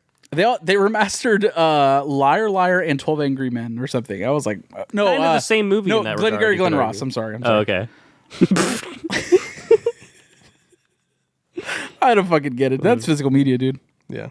All right, I got to piss, and then we could do Portings. Sounds good. All right, should we get into Portings? Portings. Get into it. Directed by Yorgos Lanthimos. Yorgos Lanthimos. Came out last year, and we always wanted to talk about it, but I think we were kind of waiting for it to end up on VOD. But it took a long time to get on on demand because of how successful it was doing in theaters. Yeah. But still, it was kind of limited for kind of like the casual listener to go watch the movie. And for those listening, it's on Hulu right now. It's on Hulu. And it was supposed to be on Disney Plus, but I guess it's on Disney Plus What? in other countries, and so not the U.S. It's very weird. Disney Plus in other countries has like weird stuff on it. Yeah, because they don't have Hulu or something like that. I don't know. Hulu and Okay. Disney Plus are they're basically a conglomerate now. Like they're one thing. All right. Disney just some giant corporation swallowed up everything. Yeah, of course. They're like, oh, As they do. you can fucking double feature Fantasia and Poor Things, right? Yeah. I forgot to change this fucking thing. Oh yeah, it still says. You want to give me the thing? Who cares? You have the chalk over there? Who cares? The cock? Who gives a shit? No, I don't. Chris is like, stop it. All right, just put it down. It's Poor Things. You fucking get it. 14. They're like, sir, could you? We're trying to film. Oh, dude, it's fucking Poor Things. It's fucking. There you go. Yeah. So yeah, Yorgos joined, dude. Yorgos Lanthimos, he last directed The Favorite, which was a favorite of mine. Very good. I agree with you. And then also bringing back Emma Stone. Yeah. You know, so this film was the principal photography took place August through December of 2021, Wow. and they already have their next joint in the bank. Like they filmed it in 22 to 23, and it's done. Basically, they're doing like their final touches on it now, but like they just released the title like just the other day, like 2 days ago. Right after sweeping some Oscars. Dude. Yeah. I'm so hyped for that. Yeah, it's cool. It'll be like, oh, by the way, another one in June, bitches. Yeah, Bitch. and then he's also, I think Willem Dafoe's back. I love that Willem Dafoe just does everything. You know? Yeah. What if like the director Yorgos came out to the Academy Awards and was just like, Poor Things 2. Paggle 2! But yeah, so Poor Things they've been sitting on it for a minute, dude. Yeah. And good on them because it deserved a theatrical release. It deserved all the praise that it's getting now. Phenomenal movie. So yeah, first impressions on Poor Things. Do you guys want to get it? Dude, for you, one thing, because Chris and I saw this in theaters, but like we were begging you to fucking watch this movie. But it took forever for it to come out on VOD, Yeah. obviously, like I explained. But what were your first impressions of Poor Things? This is my new favorite Yorgos film. Damn. For yep. sure. Yeah. It's number one for me too. Yeah. Going in, I thought it was like, this is Yorgos. I like him, but it's gonna be poofy dress shit. I had no idea what it was gonna be. The trailer looked artsy and weird. I don't even hate a poofy dress movie, to be honest with you. I kind of like them. I like poofy dress movies as much as the next guy, especially The Favorite. But it's like that one is so almost anti-poofy dress movie. It's Right. It's not Pride and Prejudice. You know what I'm saying? It's not that. It's not romantic and fuck. I mean, you know, Yeah, it it's doesn't not have that. Keira Knightley. Exactly. Yeah. This, I don't think there's any way to set this up for anybody. I don't think there's a trailer that could perfectly articulate what this movie is going to be. And holy fucking shit! And I didn't even trailer. see a trailer, so it's like I was pretty blind going into it. Yeah, Wow. the trailer's just like violin plucking and then just like beautiful shots, and it's just like This is Bella. it might as well have just said fucking weird shit and then Okay. directed by Yeah. Yorgos, you know, like Yeah. and I was in. I was like, yeah, it looks interesting. It's Yorgos. But I wasn't hyped for it. Me either. I was like, Yorgos, down. Yeah, That's all I yeah. need to know. Yeah. I'm down. Totally. And then cut to us like cackle laughing the whole fucking movie. Dude, this was one of the funniest movies I've ever seen. Dude, so fucking funny. Mark Ruffalo. He's a top 3 slut. Oh. Of all time. But Top 3 cucked men of all time. Yeah. he is so goddamn funny in this movie. He's way more charming than I ever thought he was. Yeah, like that little. But he's a lisp. piece of shit in this movie. He is No, a but piece of he shit. is charming. He's a womanizer. likable. He's Yeah. a seducer. Yeah. Yeah. He's likable in that sense. Like from the but like that little like pretentious accent he adds on everything. Yeah. was where it's just like we'll do. You know, like the. You should get that checked out. Will do. Yeah. That was so funny. He's like, I've got a weak bladder. He's like, you might have prostate cancer. Look into that. Will do. Will do. Yeah. Knowing full well he's lying through his fucking teeth. Like, Yeah. will do. Yeah. You know what's funny though is that he didn't feel confident in his performance at all. Like when they were rehearsing this movie, he was like, "Yeah, I don't know that I'm the guy for this." He does usually play like the cucked little like. Well, he said that like, and he didn't specifically name the Avengers, but he said that like when you've been doing a role for a really long time, you get really comfortable with it, and like you think that that's what people expect of you. So he's like, I don't know that anybody wanted to see me do this. So he's like, I felt like I was wrong with the part. I felt like I was fucking up the accent. I like first time doing an accent. And he was like, I just felt like I was flubbing this whole thing. And he's like, Oscar Isaac was filming on a lot next to them. He's like, just get Oscar Isaac because I can't do this. That's crazy because I buy him way more in Poor Things than I do as the Hulk in any of the MCU movies. Yeah, I just he's a great actor, no doubt, even in the Avengers movies. But it's like he is so above anything that the Avengers are doing. You know what I'm saying? Like, this isn't Zodiac. the same fucking ballpark as that. Fucking the Zodiac, dude. Oh fuck. Anyways, but Willem Dafoe even brought Oscar Isaac in at one point and was like, "Oh yeah, he's about to replace." Did they not tell you that he's replacing you in this? And Mark's like, "Yeah, I get it," but like totally just tried to do a bit, and Mark Ruffalo was so like unconfident that he's so like, he was like he's basically. He plays how he kind of is sometimes, where it's just like, oh, well, whatever, I understand. Yeah. And then Willem's like, no, dude, I'm joking. Fuck. Yeah, I'm just kidding, Like, dude. Fuck, I'm an asshole. Yeah. But holy shit, dude! Like even when his accent drops in certain parts, like I love that they leave that in. Well, I think it's a character thing. It's also a character thing. It's Like like- whenever he's like, "What the fuck are you talking?" What? Can they? Disappear? No, of course not. What the fuck are you talking about? Where were you? His like, okay. First of all, my favorite part of his character is when they get to France. Oh god! Yeah, And he's like, everything's fucked. You cunt! Yeah. He freaking drags out the kind. Like, so good. And then like he's out of money. Yeah. And then he's like begging for like they do a fucking Stella, and he goes Bella.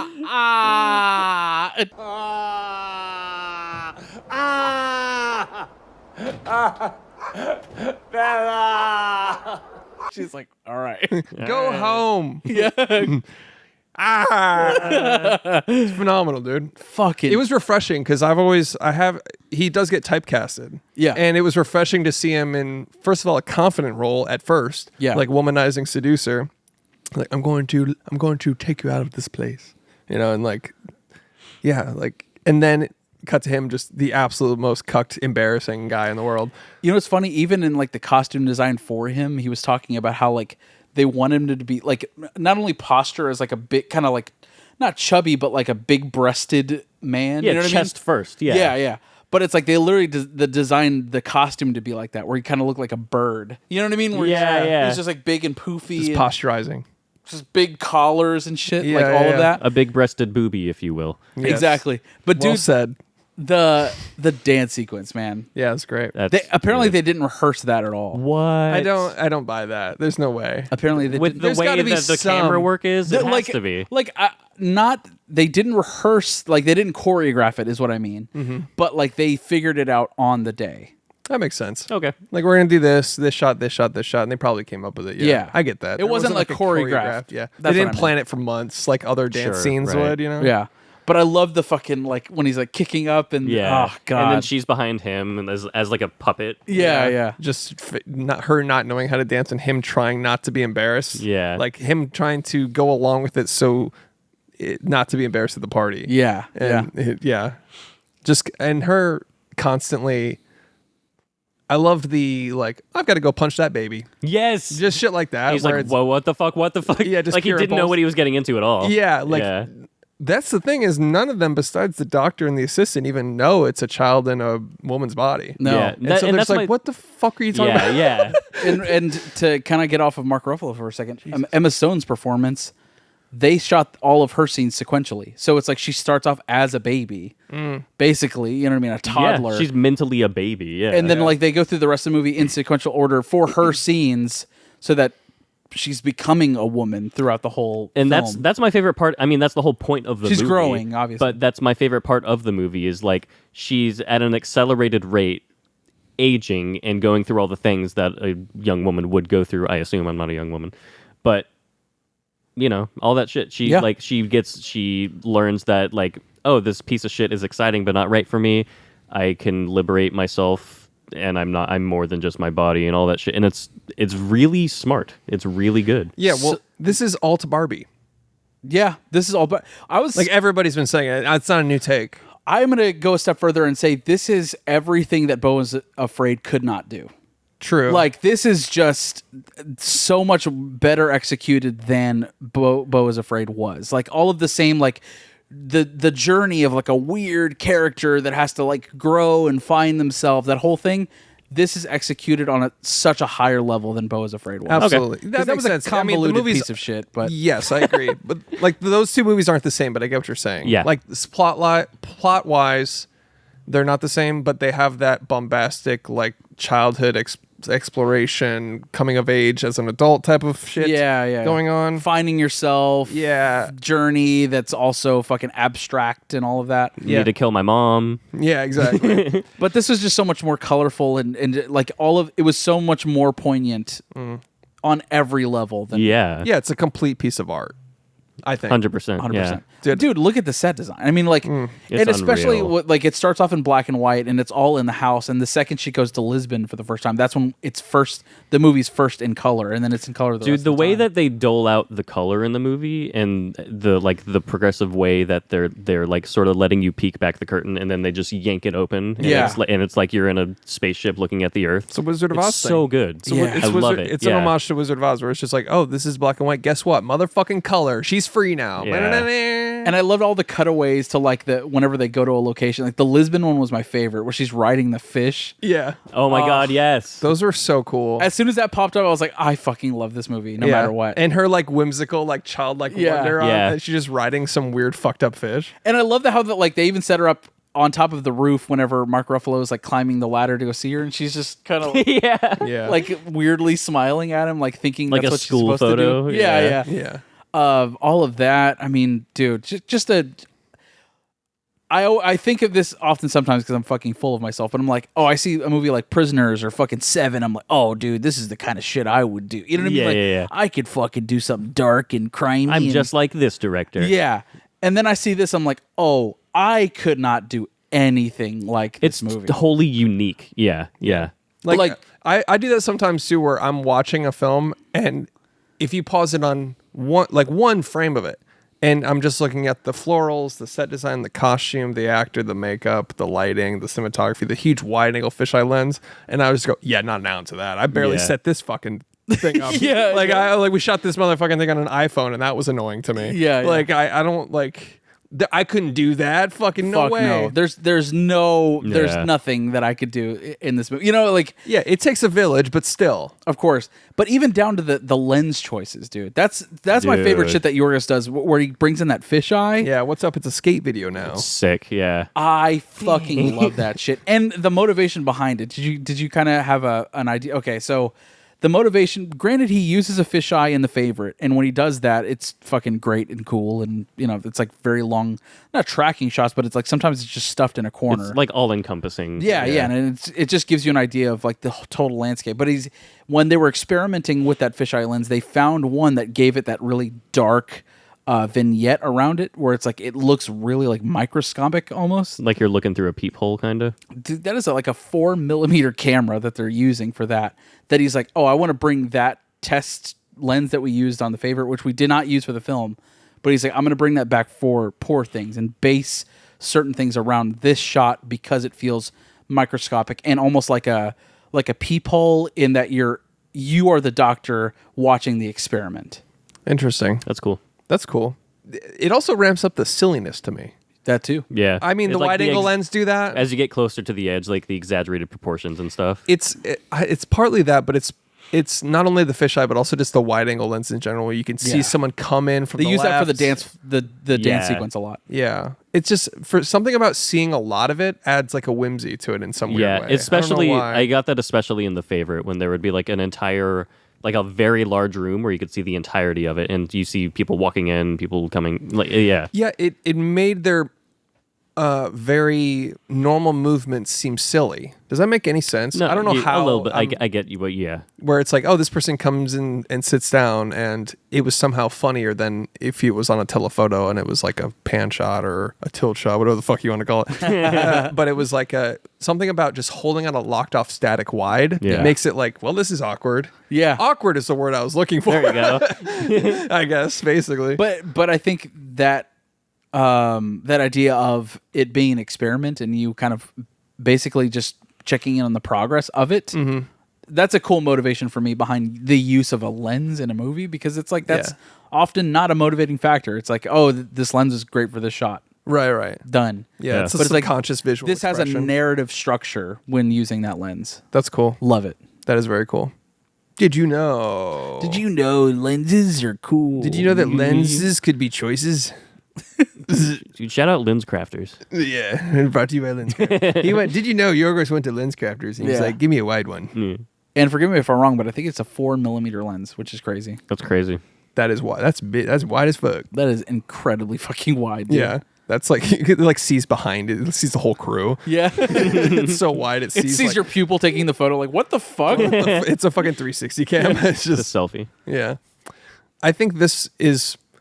Barbie and this are both very feminist movies, but this executes such a,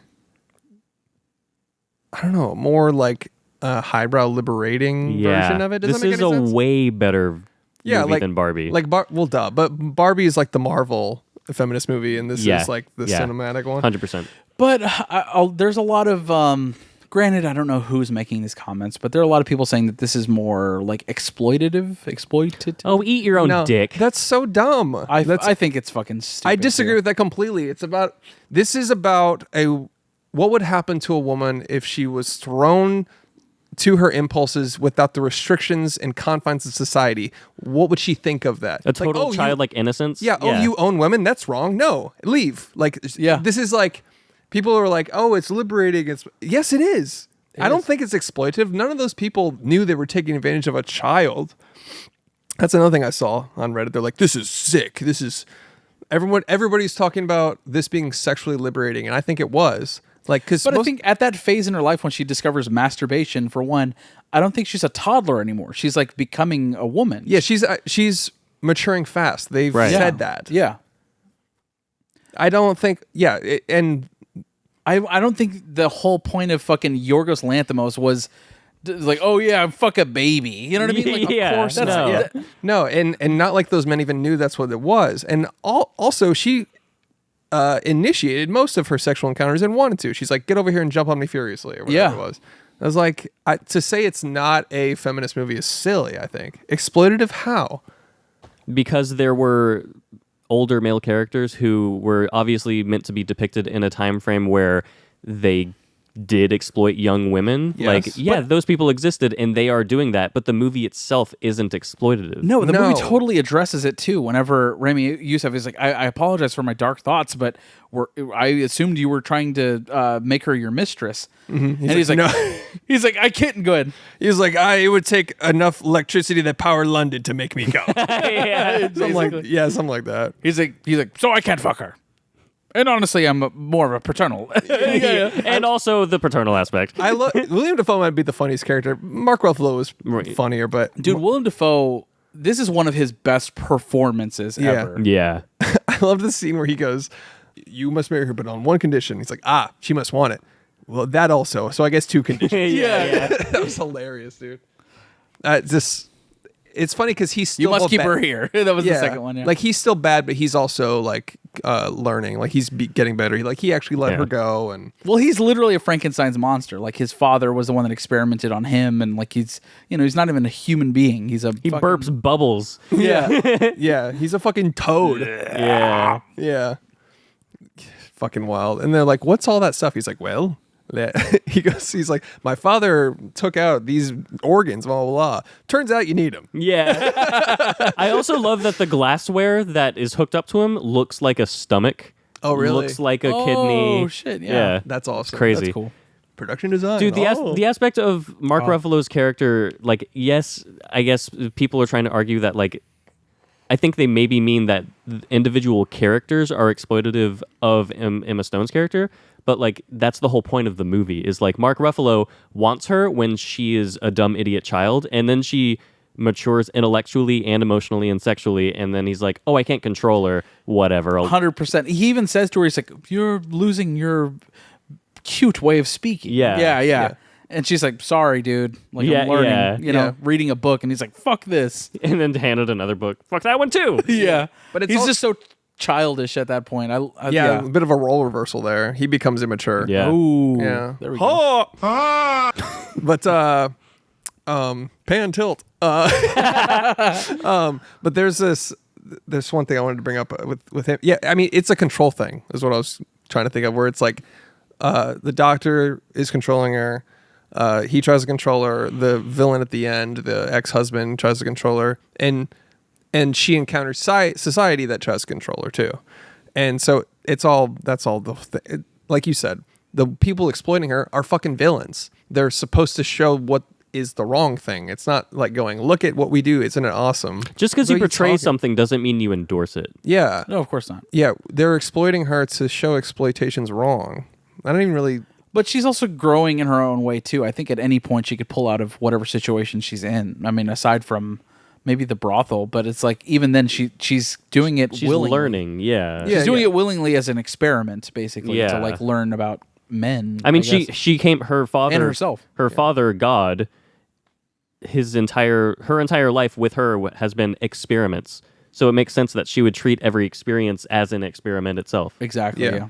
And also him being named God for short in and of itself is like a metaphor. It's like, it's also a parental metaphor because your parents are God as you're growing up. And this is a metaphor for childhood. You're imprisoned and you're like, let me go. And they're like, no. And then you're like, I'm going to resent you if you don't let me go. Mm-hmm. And she rebels, and that's how she gets away in the first place. Yeah. And then she goes, and then, And I think there's also another, like, along with it being exploitative, as people are kind of, some of the narrative is kind of building up to that, but people are also kind of pissed off at the amount of sex scenes with Emma Stone, where it's like, I don't know, we've reached a point in American pop culture where like sex scenes are now not okay because they don't further the story along. Isn't that like a Gen Z thing? I think I saw something about that. It is very Gen Z. It is a fuck then. It's very... Honestly. Sorry. But what does that do for the greater good? I'm only bringing it up because that's the narrative, and that's what that's a problem that people have with it. It's like sex scenes are so unmotivated, but it's like this actually is entirely motivating. This actually is part of her characterization. What's more liberating than taking the sex when you want to and enjoying your body and giving your body up when you want to? Yeah. To me, it's not like she was like forced to do all these sex scenes or something. I don't know. It's so what? She produced the fucking movie for one. Yeah. So what, dude? I don't know. It's not blue is the warmest color. Get over yourself. Yeah. Yes. Yeah. Still cinema. So good movie. I don't know. That's just another thing that people are fucking bitching about. Fuck them. Yeah. Fucking dickless. Fucking get over it. Dude, I thought Rami Youssef was really good in this. The first guy that... Max McCandles. There you go. Okay, yeah. Yeah, he was great. Yeah, he was good. The student that was like with Godwin? Godfrey? I don't know. Godwin. The comedian. Yeah, Gilbert Godfrey. Baxter. Willem Dafoe. Yeah. No, the assistant was really good. And I liked whenever he's getting mad and she's like, I have new feelings for... He's like, you're flushed and that's making me flushed. And now I have new feelings for angry Max or whatever. For new Max. Yeah. Yeah, and then she kissed I didn't him. pull any quotes, but there's fucking amazing quotes in this movie. there's this whole movie is so well written. It really is. Look! He coughs not as a normal member of blood. He has cancer, you fucking idiot. Yeah. It's perfect. It's a perfect movie to me, I think. Yeah. What's interesting about his writing, though, is like, it's not a cop-out that he doesn't have to write many characters, but it is like most of his dialogue when it's so like when it cuts through the emotion so much and it just goes, it's almost like she just understands exactly what she's feeling and why. Like when she's like, if you don't leave me, I will hate and resent you. Or like that other scene where he's like, this is making me feel a fire in me now that I've never felt before for New Max. Like, Yeah.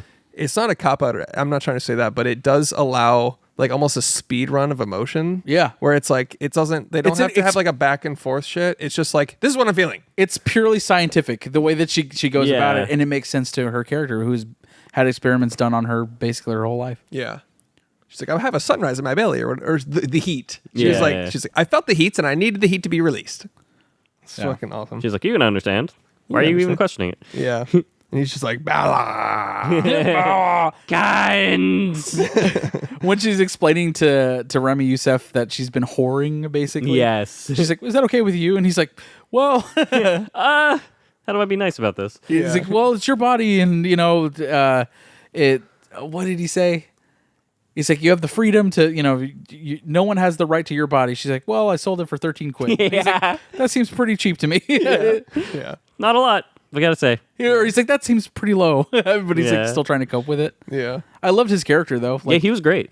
And exactly what she needed. And especially when they're about to get married.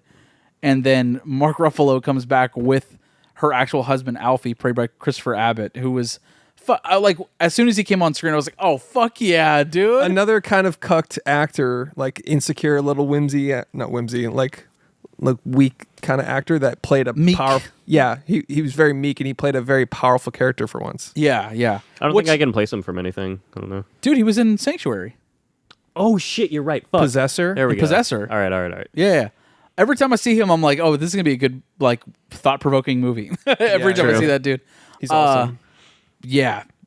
He's got like cry eyes though, Yeah. But he played well, like a tough guy well in this, like an evil. Or just like I mean, he was fucking terrifying. an evil bastard. Yeah. It was shocking because I thought the movie was like ending at the wedding and everything. Same. And then it's like, oh shit, we've got like a act 3.5. Yeah. But the Act 3.5 only lasted maybe 10 minutes. Thank God, because when we saw it in theaters, I was like, oh fuck me. I know. Can't do it's like- another hour. Yeah. But then it was just like, I don't like you. I'm leaving.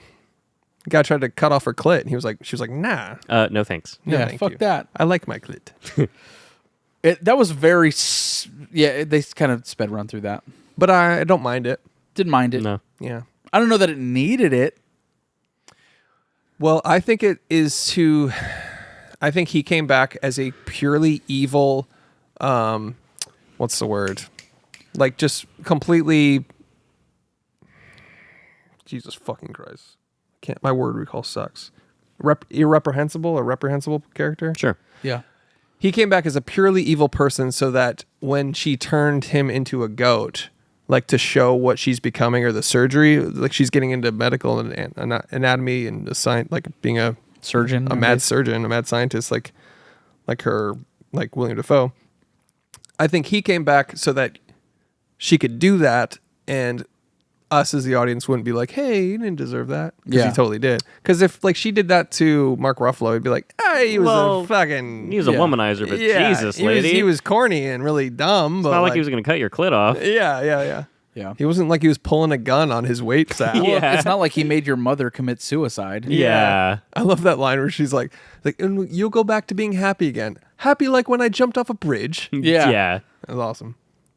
But the final act was gladly a speed run, but I think it was just a vessel for him to be a bad guy that gets fucking murked. Yeah. Also, Margaret Quayleg with a tiny Oh, fucking yeah. role in this movie. Yeah, she was good. I like seeing her on screen. Just as a bumbling idiot for a couple scenes. Yeah. when the fucking ball hits her in the head. Oh my dude, God. Like directly head Bonk. first. Just love that dude. I like her just blank face in this movie throughout. She has that childlike wonder like on her face. Yeah. Huge Big eyes, Yeah. Yeah. Big eyes. You got a great eyes. She got great eyes. And you got your head all the way up it. So before I went on Reddit right before we started recording just to like Typical all male podcast. yeah, right. Thanks for the gold, Chitin Stranger. Dude, but I'm gonna start going on Reddit because I went on our movies and typed in the movie. Uh-huh. I'm gonna start doing this because I farm the funniest fucking L takes I've ever seen. really? no. Yeah, this Let's isn't go. necessarily wrong people. I mean, it I was is. about to say wrong people. Yeah, fuck it, go for it. All right, wrong people. What is our thing for wrong people? Sure, whatever. Somebody on Reddit said, "This is Antichrist times 100, and the world is not ready." What? Yeah, they said that it was visceral, like extravagant, vulgar. Like they were praising it. They're like, "Oh, the world's not ready." comparing it to Antichrist. Antichrist? Yeah, like saying, "Oh, you thought beating a penis with a hammer is crazy? Well, get ready for a sexually liberated woman having an adventure." Like, what are you talking about? Yeah, that's a liberated woman. The world is not ready for a liberated woman movie. Yeah. So this is over Insane. the top. This is insane. It was written by Donald Trump. Yeah, yeah, seriously. And meanwhile, in Antichrist, he's coming blood, and they're like, "This is Antichrist times 1,000." We need a stunt cock for Willem Dafoe. It's simply too large. Yeah. And then I think I brought this one up already, but people were trying to argue she wasn't sexually liberated, and there wasn't a single consensual act in the film, and they were taking advantage of a child. They were like, I don't see the hype behind this movie. This was disgusting. Like, most of the comments were like, positive, great, best movie of the year, blah, blah. And then you just get this guy like, actually, like, dude, why are you talking? Did you watch it? This is what happens when a pandemic removes you from a classroom. You don't have media literacy. Yeah, you don't get bullied out of these opinions. Yeah, it's for real. You just engage on the internet where there's not really a shield. Anyways, let's go hang out in my Minecraft server. Yeah. Yeah, I just thought that was the biggest L take. You already kind of brought it up earlier where it was just like, it's exploitative and blah, blah, blah. It's like, what the fuck? Did you miss the whole point of the movie? Yeah. The whole point The is entire fucking point. She's owning her body. She's taking interest in the world. She's exploring everything from her body to philosophy. She's like, oh, and by the way, the biggest stain on this movie is Gerard Carmichael. Am I wrong? I didn't hate him, but he felt kind of out of place, I guess. On the second watch, it wasn't as off-putting as the first time. Imagine being so bad that I think you're acting bad in a Yorgos movie where all the dialogue's autistic. Yeah. I didn't think he was horrible, but I did think It was fine. I did think that I was like, oh, I guess Yorgos saw his stand-up and they met each other, and now he's in his movie. I know. That's what I got from it. To me, it just wasn't fucking acting at all. I don't know. Whenever he talked, I was like, dude, he's just saying the words. I guess there wasn't Yeah. anything there. I didn't understand it. Yeah. I can't really speak to it. I wanted to like him. He's a great stand-up. I like him. I'm a fan of Gerard Carmichael, but I saw that and I was like, what the fuck? It didn't bother me as much the second time. The first time I was like, whoa, he felt out of place. But the second time I was more fine with it. But I don't know. It felt like so much less significant of a section of the film that I was... Yeah, I guess so. I was just kind of like glossing over it at that point, I guess. I liked the older woman that he was with a lot. She was great. She was good. Yeah. She sort of clued in Emma Stone to the like sort of ideologies of like, these things. Yeah, they're exist. teaching them philosophy. Yeah. And I loved whenever Emma Stone kind of breaks Gerard Carmichael's character down at the end, like his last scene, where she's like, "Oh, you're just a little boy that can't cope with what was it? He's afraid of the world. He's afraid of the world. Yeah. Afraid of the pains of the world. Something like that. Just destroyed him with one line. Yeah. He's like, "Shut up." Yeah. He's like, hope is smashable. Realism is the only thing. Cruelty is all we are. And then You're just a hurt little boy. yeah, who's he's like, afraid of the oh, world. she's like, oh, I realize what you are now. Just a hurt little boy scared of the world. He's like, heal Emma Stone. It ends with Linkin Park or something. Yeah. What I done. I face myself. I gave all the money to the poor people. Emma Stone Cold Steve Austin. That was so fucking good. You fucking what? I won big, Emma. God damn. Oh, and like one of my favorite. I hate just like reciting moments from the film. Like, isn't this funny? But this is one of my favorites. Was when she's like, "Oh, well, here, have some money for the ticket home." And you had money the whole time. Yes. Yeah. Well, it's not my. It's God's money. He's like, ran away. So and then fucking good. and then he's still there. Yeah, and then he stayed.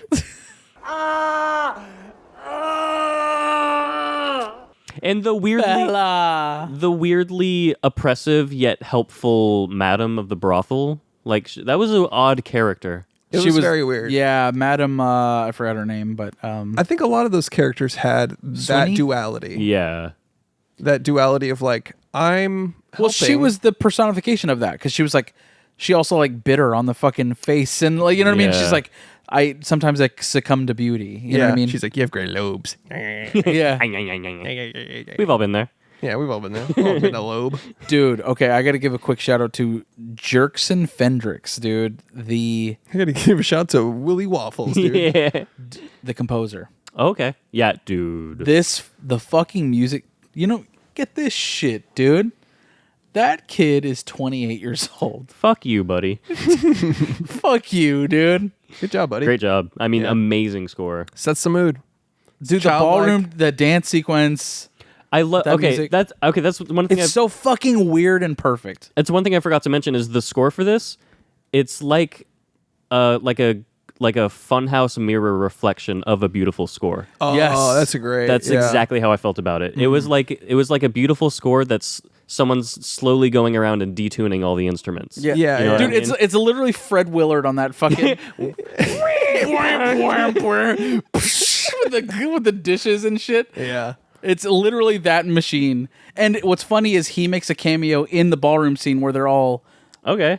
like they have a band playing the music, and he's literally playing an instrument that is not real. That's awesome. Yeah, like that weird, like fucking xylophone vacuum thing. Or Yeah, something. he's like yeah. stepping on a thing, and but Yeah. it's like not doing anything. It's not a real fucking. No, yeah. It's like an accordion. Yeah. Like they literally just invented a garbage machine that makes music. Yeah. But he's in the movie playing that musician or whatever. That's awesome. But the music in this movie throughout is fucking brilliant, dude. Yeah, it was great. It set the tone. Like music is always underrated, I think, as far as the whole visual language of a film. Like people don't realize how much of your visual and experience is influenced by what you're hearing. I generally think it's underrated. I know people Yeah. talk about scores, but like when you hear Pirates of the Caribbean, when you hear Harry Potter, we hear Yeah. Jurassic Park, Star Wars, Dune, that puts you in the world. That immerses you so much into what that world is. Yeah. Even the ones that aren't bombastic, like the ones that you just said that aren't like iconic, but stuff that like just sets the Arrival, Yeah. Phantom Thread. Yeah. Oh. Perfectly sets the tone and the time period and like the feel of it. Yeah. Like I love the score for Phantom Thread, A, because it's beautiful, and B, because it's You could see the movie when you're listening Yeah, to it. yeah, For one. Like and- it's perfect. It fits. I don't know. it in terms of its impact, it's the same as like it's like being carried into a bed that someone then puts the blankets back over you, and it's so like tender and soft, but also like dark. It's fuck, dude, it's so good. And in Poor Things, I feel like the assignment was like, oh, it's about a child in a woman's body discovering the world and liberating herself and socially, mentally, physically, all that. And he was just like, all right, well, I guess I'll just make it sound like a child is trying to play an orchestra, you know, or something like. Dude, yeah. It's like what it is. Like he understood the assignment. It's whimsy. perfect. It's weird. It's out of tune. It's imperfect. Yeah. You know, it's great. It's diminished. It's very tonally, harmonically inconsistent, but in a perfect but perfect. way. But perfect. Yeah. Yeah. I love it, dude. It's like the composer was 2 years old. Yeah, he threw a hammer at the violin, He and played that a was the Fisher score. Price keyboard. Yeah, he composed this on a piano that looked like a cat. And I love that the score was always the same whenever she was like fucking somebody or like any sex scene. It was always the same kind of like pulsing. Yeah. Yeah. Yeah, So good. and she's just like, That motif. Yeah. I like, love it, man. because it was a mix of just like, this is fun, this is scary, as my heart rate's up, this is intense, what's happening? Furious jumping. Yeah, You furious jumping. I want you to furious jump on me now. know? Yeah. Softer. Yeah. Those are hard tattoos. That'd be a great tattoo to get in reference to the film. The inner thigh tattoo. Oh, yeah. Soft and softer. That's hilarious. Great. That's he did. He licked my clitoris, and he just goes down to the bar. And, boom. Yeah. Fucking face plants in the bar. Orders a shot and then goes boom. That's awesome. Yeah.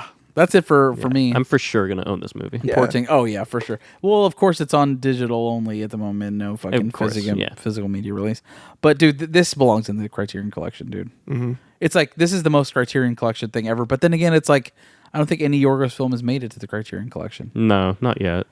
No, this If is they add one, it's gonna be fucking Canetta because no one's seen it. yeah, exactly. Fucking Criterion. Yeah, Yeah. they're like we're different. Yeah. We put fucking Spartacus They're like- and not 2001. They're like Steven. Yeah. We have the entire Steven Spielberg catalog. Let's do Amadeus. You know what I mean? Like what the fuck? Exactly. are you Isn't doing? that a meme that they haven't done Amadeus yet?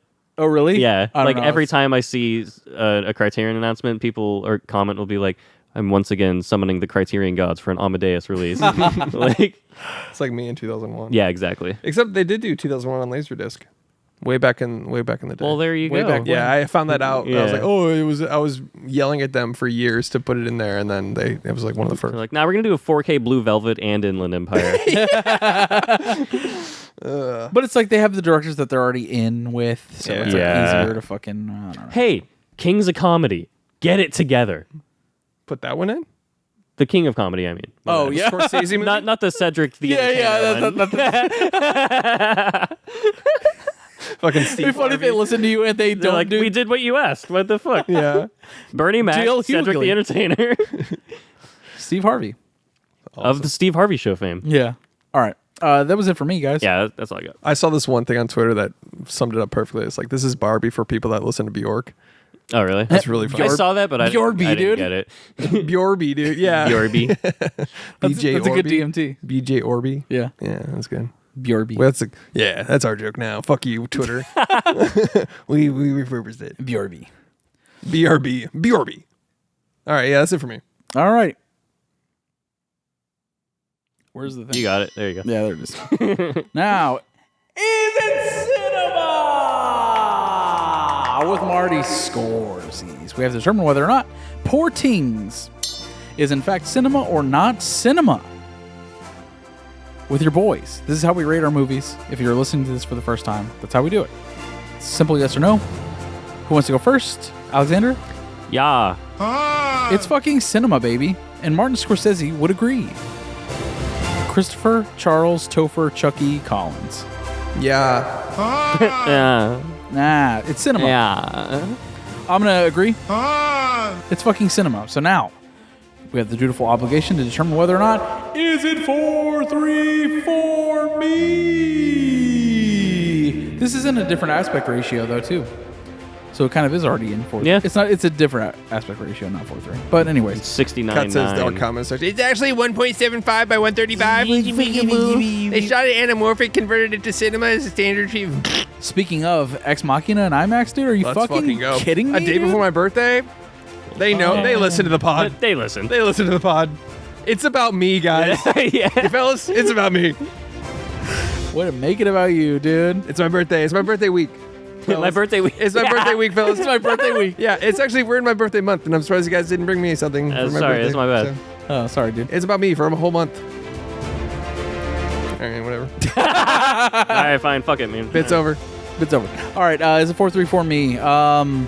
Does this belong in our Criterion Collection? Criterion Collective Collection. Is it 4-3? Is it the fucking be-all, end-all cinema fucking top tier for us? Yeah. I'll say yeah first. All right. Yeah. Absolutely, fuck yeah, dude. Let's fucking go. Let's go. Also, shout out Bianca for going to the Criterion Closet. Yo, That's yeah, insane. I'm so jealous. Yeah. She got a fucking Polaroid in there. It's nuts. How did she get in there? Do we know? She broke in. Yeah. She brought her own camera. She killed 3 people to get in there. Damn. Oh, dude, she should have left Wargos in there. Or Waros. Whatever. Oh. Wargos. Yorgos. Yorgos. Yorgos, the director that made that other Yoros movie, you know? I'm surprised you she didn't go. leave Final Fantasy or Final Destination in there. That would be hilarious. Final for her. Fantasy: The Spirits Within. She just goes in there and drops the crow, and they're just. Yeah. She's like, this one's for y'all.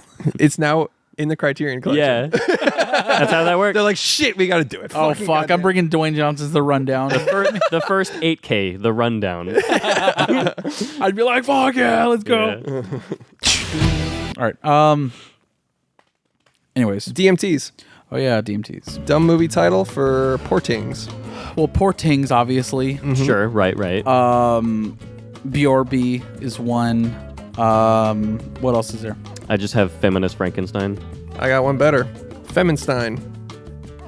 I like Feminist Frankenstein. That's just whatever. Mine's one word. I condensed it and made it a pun, sort of, but whatever. It doesn't have that punch to it. You know what I'm FrankenBarbie. saying? Okay, FrankenBarbie. I like that. FrankenBarbie works. Sure, okay. You're like, I was joking, but okay. I think it's better than Femkenstein. How is Feminstein worse than Feminist Frankenstein? It doesn't sound I'm just good. saying. That's like, it's fucking Feminist Frankenstein. Yeah, that's what everybody's been saying about it. And then you condense, whatever. Yeah, fuck it's you a guys. dumb movie title. Whatever. I'm fine. That's it. That's all. I'm fine. I'm fine. You guys are staring at me like. No, was that it for your? Yeah. Oh, okay. All right, that was Poor Things Yeah. You didn't have one? Oh, Bjorby. and Poor Things. Oh, okay. Poor things, man. Bomba Clot, the Yeah, that's all I movie. got. Poor Things, man. Just making sure I check. Yeah, we're good. It's Look over. at that cute bitch. We've been rolling for like 3 hours. Yeah, Jesus it's fucking fucking- Christ. Yeah, let's fucking rolling. That sounded like the madam from the brothel. Madam? I can make you a real woman. Dude, I think the Swiney, Madam Swiney. There you go. the line that sums up this movie, I think, is William Dafoe's death line, where he's like, "Interesting, what's all happening?" And then it's just Yeah, like where she's just curious, he's curious. It's all weird. Yeah. I don't know. love it. That's it for me. Shouts to that movie, dude. Shouts to that. Oh, let's do an actor game really quick. All right. Emma Stone. All right. Fucking Poor Things. La La Land. Super bad. Easy A.